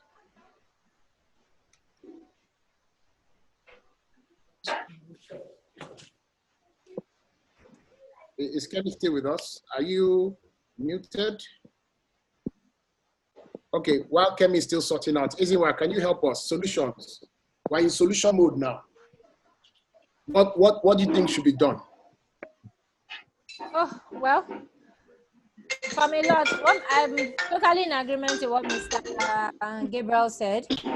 But there's so much more that could be done at the family level. Hello, sir. Kemi, okay. There's so much more that could be done at the family and at the societal level for it not to even happen in the first place. Do you understand? For like I said something about educating our children, that the girls are made to do all the work and then the boys are just there faffing around thinking it's their right to be served hand and foot. Of course, that's number one. But for me, you need to educate everybody, boys, girls, on what is sexually appropriate and inappropriate. And she's correct. Right now, unfortunately, because of our society, we're not used to talking about sex, even amongst adults. Talk much less talking sex to your child. But the truth of the matter is that this has become an epidemic. So we do have to start talking to our children early about what is sexually appropriate and what is inappropriate. And this only the parents of a child, the mother and father, that know the right thing to say and do can educate their children as to what is appropriate and what is not appropriate. There are ways you just do not talk to girls. All this glamorizing and saying, oh, she's our wife, she's my girlfriend. No, it has to stop. Nobody's your wife or your girlfriend until she's an adult and she can consent to be such. So please, all that, leave our wife alone. Please, that's rough play in my opinion. Don't do it. And you hear anybody doing it, you call the person out. If you tell my daughter that you're my girlfriend, I can land you a hot slap, I'm sorry to say. She's not your girlfriend, and don't you dare call her that. Do you understand? And also, of course, talking to our children, if we're able to get close to our children and we know what they want and we are able to talk to them, they tell us things. If somebody touches my child inappropriately, I expect me, even if it's not inappropriate, if it's made my child feel uncomfortable, then I am sorry, it is inappropriate. You have no right to. Yes. Even my nieces and my nephews that are not my children, my sister's children, before I carry them, before I touch them, I ask them, even the 2-year-old, I say, hi, sweetie, can I carry you? And if you know a child, she would do this. She'll raise her hands. That's consent, you know. So you should, and we should learn what personal space is about. We should not take these things for granted. Somebody said pornography has been on the rise, and she's very correct, especially among the young ones, because all of us are online now, and there's very little monitoring of what is going on that our children are hooking up to. They finish their online classes, somebody's not there to supervise them, boom, a pornography thing has popped on, they've clicked on it. And a lot of times, those pornography sites, if you mistakenly click on it, they will infect your system. They will never go away. Yeah. They will start popping up all over the place. So as parents, we really, really need to be on our game. I'm sorry to say, it's not anybody's fault. I'm not saying it's parents' fault or whoever's fault, but we need to be on our game to guard against this thing, both for ourselves and our children and other people's children. Thank you. If I train my son right, I don't expect him to go out and perpetrate any such rubbish. So for me, I'm coming from a parent's perspective. We do really need to train our children. If we don't know, we need to learn. There are so many parents coaching facilities now. Coach yourself. There's no harm in learning. Coach yourself so you can coach your child. We can have similar sessions like this on those specific topics. Thanks very much, Ezinwa. Before I come to you, Kemi, just to point out that it was actually Kemi that mentioned the point on pornography. Pornography, yes. And yes, a very vital point. We don't have the. Can you hear me now? We don't have to discuss that in detail, but just to add that pornography has been referred to as the new drug. So it's actually one of the largest industries in the world today, larger than oil companies, larger than the oil industry, larger than the amount of money that goes into pornography is larger than Amazon, Google, and all of that put together. So that's a different topic for another day. So before we move on to Kemi, I just want to give a heads up. Yeah, just a second. Just to give a heads up to the guys in the room. I'm going to be calling on people to make your respective contributions on solutions to this problem. First off would be Professor Ope Badaru, Lumi. Can you hear me, Tony? And CY. So just be on standby so that you don't say I ambushed you, which I am actually doing right now. So Kemi, please proceed in terms of solutions from the bench. What do we think the solutions should be? Okay, thank you very much. I think we should have some certain offenses that the law should not joke with to serve as deterrents to others, like this issue of rape.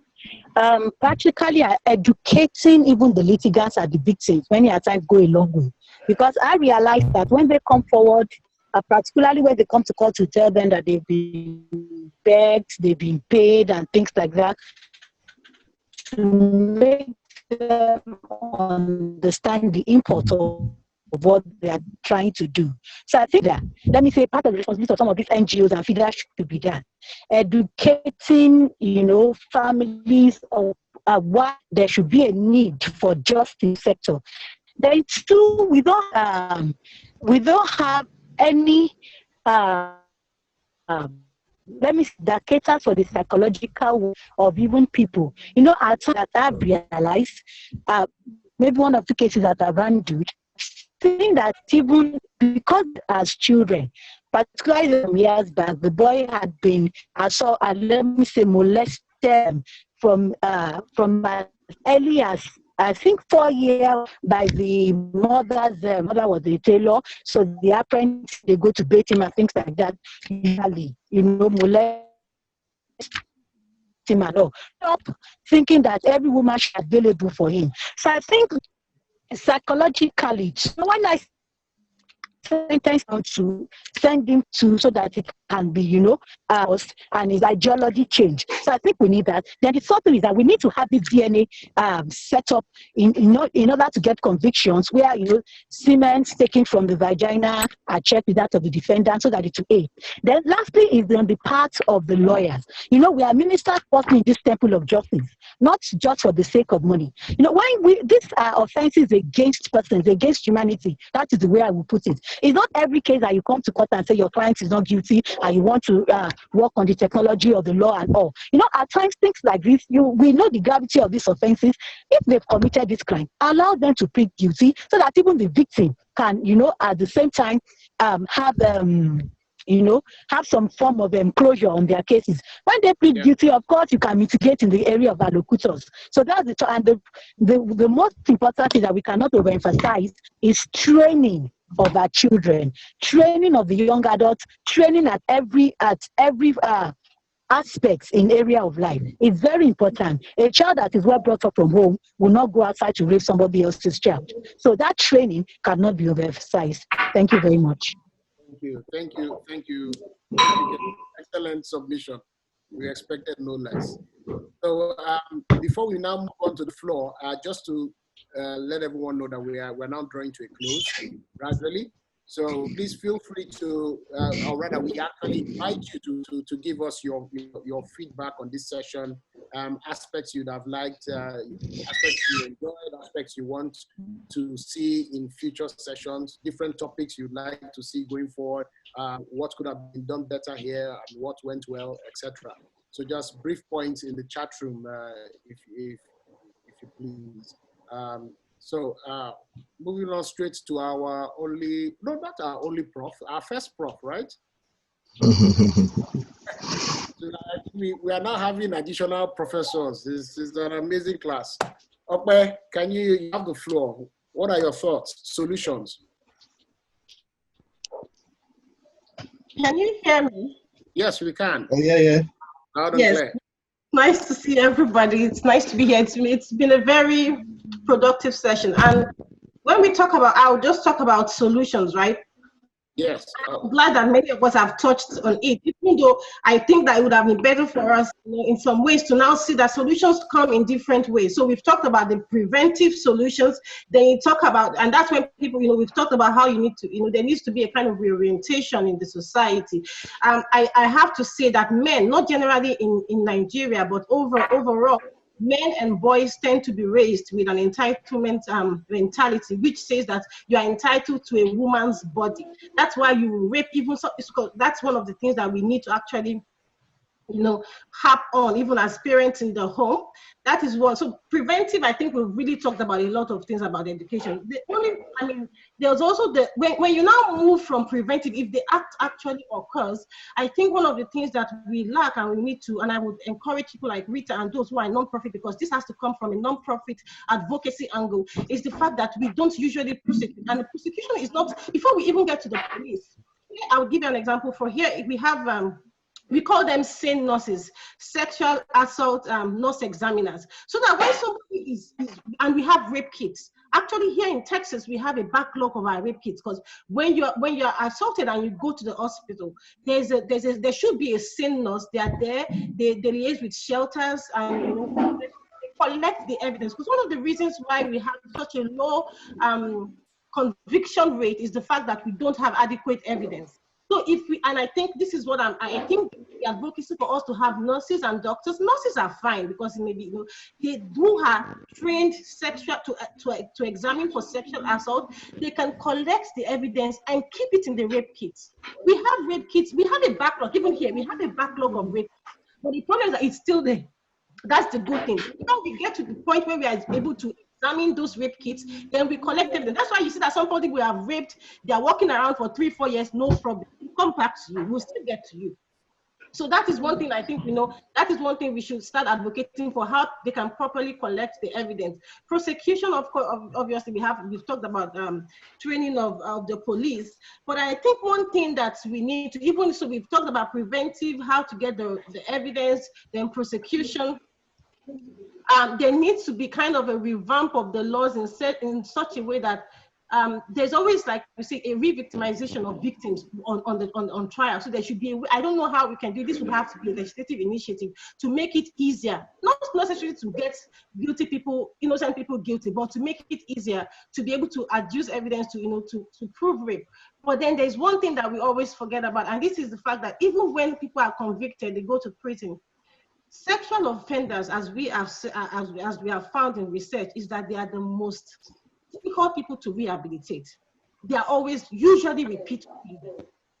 And that is one thing. So you see people who rape, who assault, if they start as children, that's why it's best to even prevent it, because once they get into that league of sexually assaulting people, it's very difficult to rehabilitate them. That's one thing that we always, so that's where we come into a registered sex offenders list, because you have to monitor them.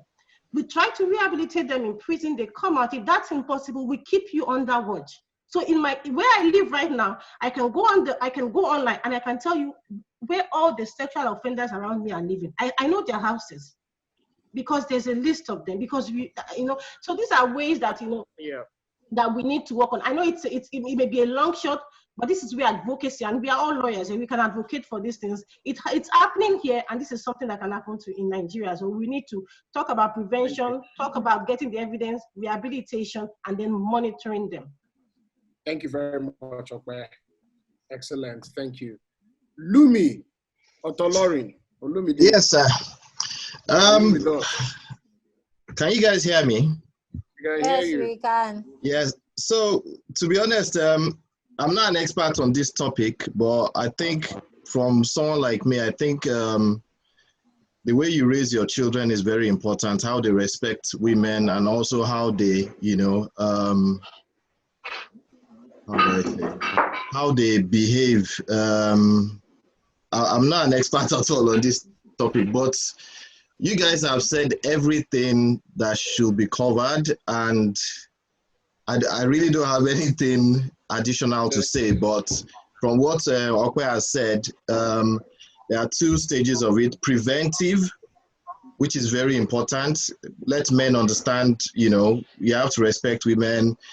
You can't do all these funny things and all that, and that starts from an early age. So if good home training can be imbibed from a very young age, I think that would make a lot of sense. Another issue I see, which Aru has pointed out, is that the criminal justice system has failed. So that's another issue where, I don't know where to come in, but, maybe people in Nigeria can, talk to the authorities and, get something serious going on. I know this government has started a sex register. I know that is good, but that is not enough. But at least, it's a start. But I don't want to say anything about this government. But from the little I know, you guys have said very well. You have spoken very well, and I don't know what kind of impact we can make to take this forward. Not just having a Zoom-in meeting. So looking for a way to take it further to the government, to maybe United Nations and all that, but we need awareness. We need to do a lot, Yeah. Thank you very much. Cyprian, CY. Yeah. You have anything to add to that? Well, solutions. Okay, cool. I agree with what every other person has said, and those are the things I would have said. But one other area I would like to quickly mention is mental health, right? A lot of times when you hear some of these things happen, especially with minors, the first thing you say is the guy mad? Yeah. So that is mental health. I mean, the guy could actually be mad, Very true. So, we live in a society where nobody talks about mental health. Can we please help with Peter's mic? Thank you.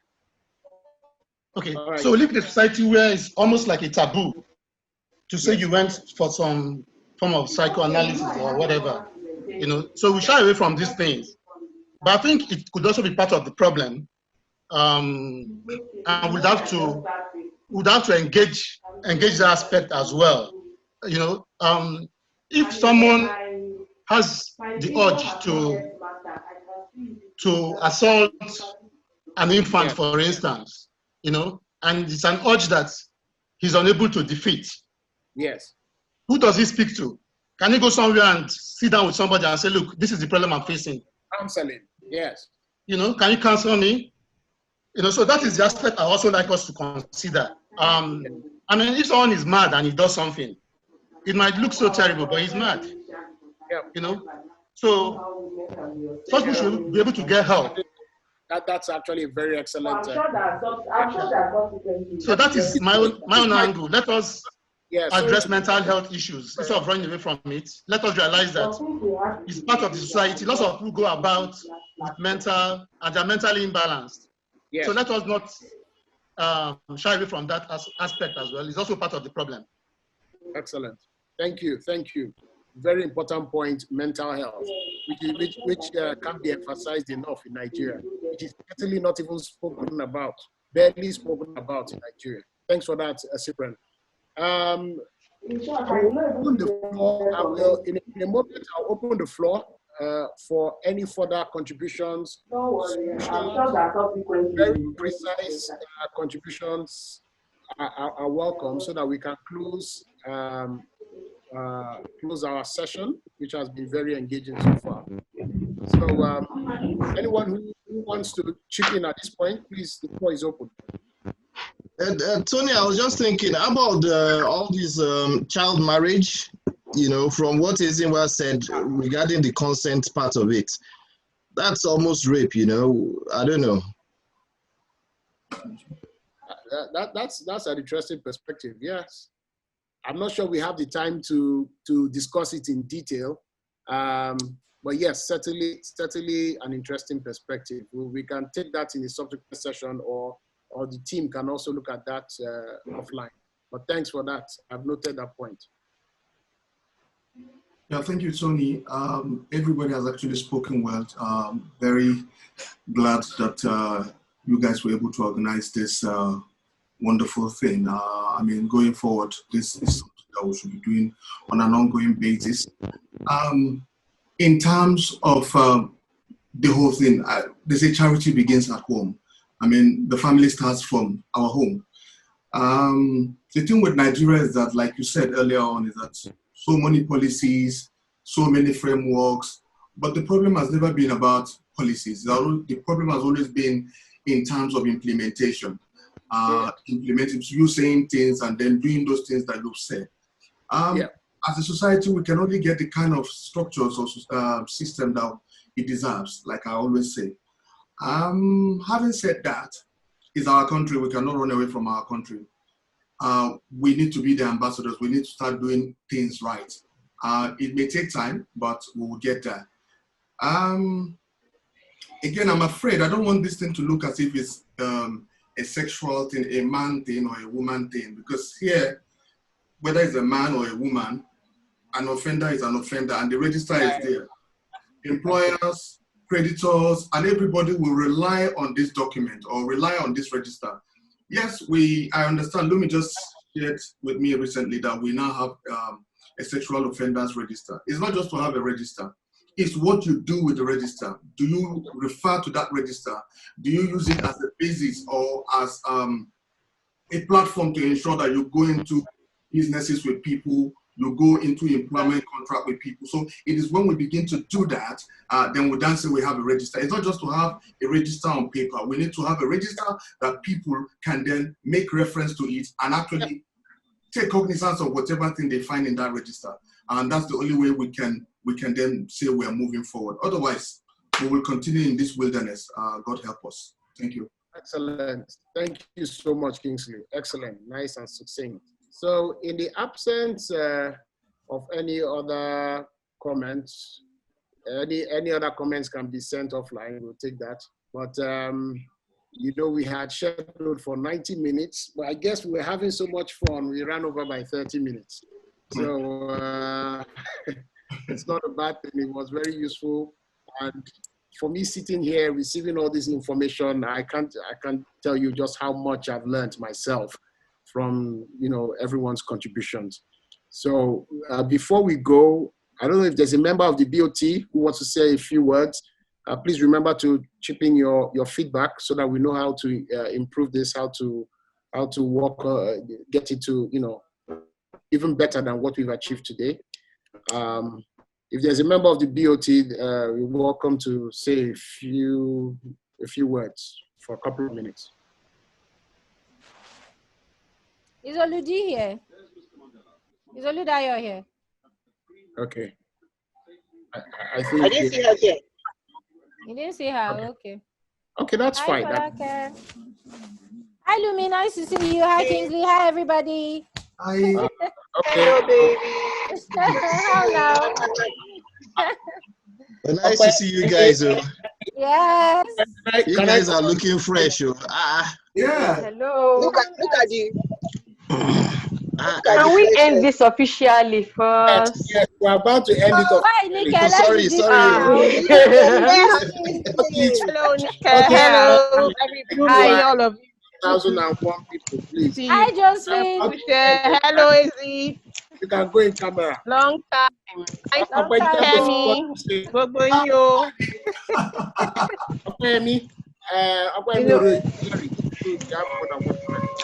Tony, great job. I have to commend your patience. Yes, Tony, great job.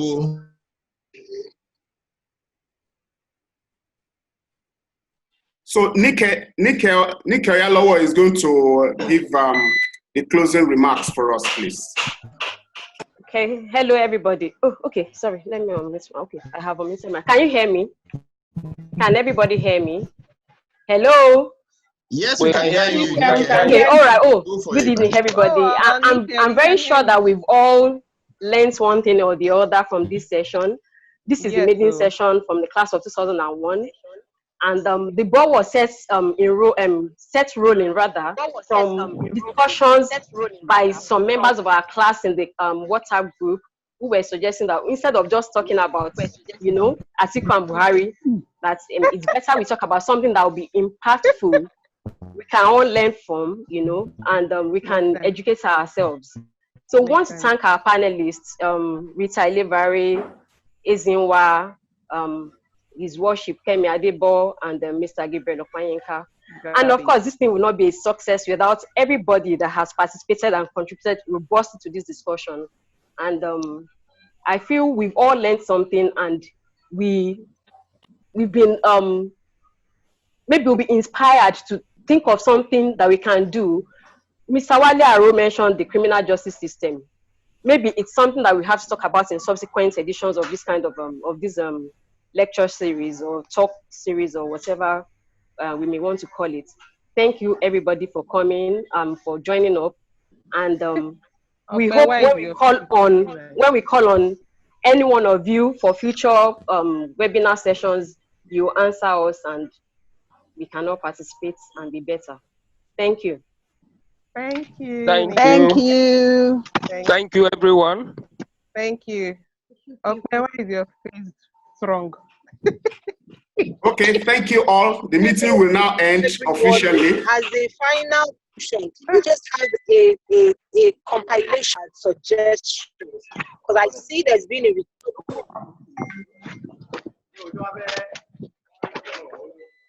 well,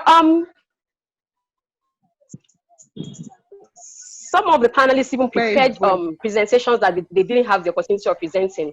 Hello. And I think maybe with their consent, you may share them with the class if you are interested. Okay. Okay. Thank you. You guys so can don't send forget email. to give us your suggestions for future webinar topics. Can send it in by I could mail, text. If we could just Hello everyone, I was just going to suggest that we put together all these contributions, the problems that have been highlighted, the solutions proposed, put it together as a communique.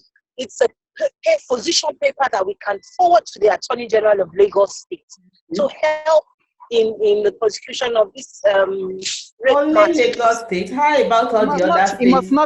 It must not be only Lagos. Okay. Yeah, it can be every other state. We get it everywhere. Okay, Rita, if you want to take the lead, we can start with your state.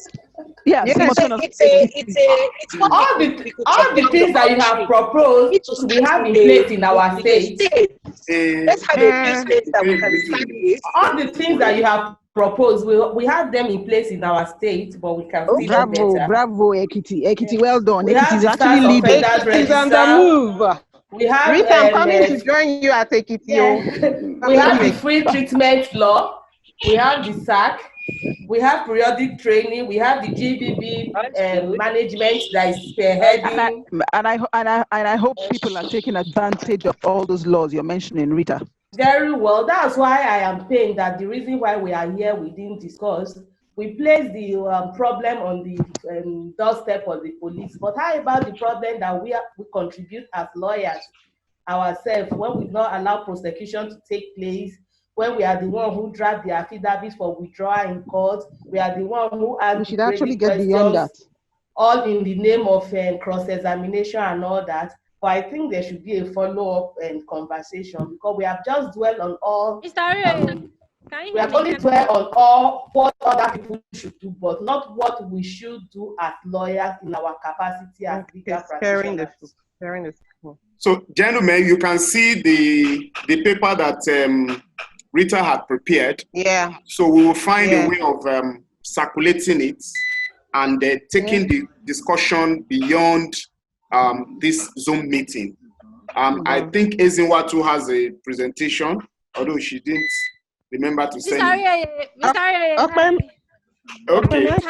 Like for example, Mr. Akpe, I will really look forward to see because we have identified one of the things that came out of this is how our health sectors respond to gender-based violence. And that cannot come true if we don't have justiciable position of right to health under Chapter 2. So as lawyers, these are the innovating things we begin to do, taking government to court. Our constitution cannot be there, lie idle all these years. Why the things that will benefit women, children, and indeed everybody are not justiciable? Like I said, this is just a maiden edition. I believe that we'll take the conversation forward where we don't only just identify problems, but we really take decisive steps to make sure that the problems are solved. Please, can I say something about Lagos State? Very well. You are here. Sorry. Can I say something about Lagos State? Please go ahead and say it. Everything that's been done. Everything that's been done in. I just need to announce this. Sorry, just an announcement. The meeting the session has officially come to an end. And anyone who wants to leave the meeting at this point, you are welcome to. And on that note, I have to announce the leaving of my humble self. When you have not sent the piece. Oh my God. Thank you for your time. Okay, so you have just told us that it's time for us to leave. Mr. Okwe, before you go. Sir. Mr. Okwe, before you go. You are posting food. You didn't post anything for this meeting. Just go outside. I apologize for not seeing my face. I can see all of you, but I don't know what's wrong with my video. But I saw everybody's beautiful faces. Thanks for reuniting with you again. Thank you, all these years that we left you ahead. Yes, I see everybody. I'm seeing some faces for the first time. I'm coming to join you in Ekiti. Get very ready well. Can I say something about Lagos State, please? Ezinwa. Can I say something about Lagos State? Everything that is being done in Ekiti State, I've been talking to, I have 1 or 2 people in the Lagos State government that are personal friends. And from talking to them, Lagos State is actually very on point with a lot of what they are doing. Almost everything here that we've said are interventions. Lagos State is on top of it. Even things that, there are lots of things that they are trying to put in place. To be fair, this government of Lagos State is doing very well compared to past administrations. Compared to the immediate past administration, this government is doing a fantastic job. This Lagos State government, he has so much in the works, and you know, I like him because he has surrounded himself with people with brains, and he's listening to them. He's listening to them, and they're trying their best to put things in place. So Lagos State is actually leading, along with Ekiti State. He always does, really. So it is for other states to follow up. It is for the whole nation to follow up. All these things we've said, Lagos State is on top of it. Take it from me. Yeah, they are. Lagos State Yeah, is- they are. Everything we have said, second that. Lagos State is on point. And Yes, you can take that that's to the true, bank. Ezinwa. You can take it to the bank. No, yes, Ezinwa, that's true. I have That's this true. from correct information from an insider. So please. So Not yes, even we an do our insider. communique and all, but everything we've said here, Lagos State is on point. It is how to enhance what they are doing that we now need to focus on. It is to enhance and help them and volunteer to be part of the change. But Lagos State, they are on point. Ekiti State, they are on point. I think Ogun State is trying to meet up. I think Ogun State is trying to meet up, but I don't know what's happening there. But Lagos and Ekiti, thumbs up. Good job. Lagos State is A plus. Always on top of things. Gentlemen, we will have to go. We are not going. No. Thank you very much. Why now? Thank you very much for joining. Wait, Lumi, hang around. Lumi, stand. Can we hear your voice? Thank you. Lumi. Thank you, Great. Lumi. Kingsley. Good to see everyone. Good to see you. Thank you. Nice. We appreciate. It's been a long time. Okay, girl, I see you. You're enjoying in Texas. You're enjoying in Texas. So everybody, Tinuke. Thank you. That too. Namu, my guy. All right. I don't I'll look you sis now. I'll be ending the session now, gentlemen. Bye. Yes, bye. Okay. Bye. Yes. Bye. Okay. Bye. Okay, bye. You are chasing us away. No. Okay, should I leave goodbye. you to continue? since you are chasing us away, nice to see Professor Lumi's face. Yes. Okay. Bye, everyone. Thank you. Okay. Thank you too. Thank you, everyone. I appreciate this. Nice seeing you guys. Thanks, guys. Thank you, Lumi. Thank you, everyone. Yeah, Kison, where Kison come? Nice one, Kison. Nice one, Lumi. It can be tricky. I don't stop my shoulder.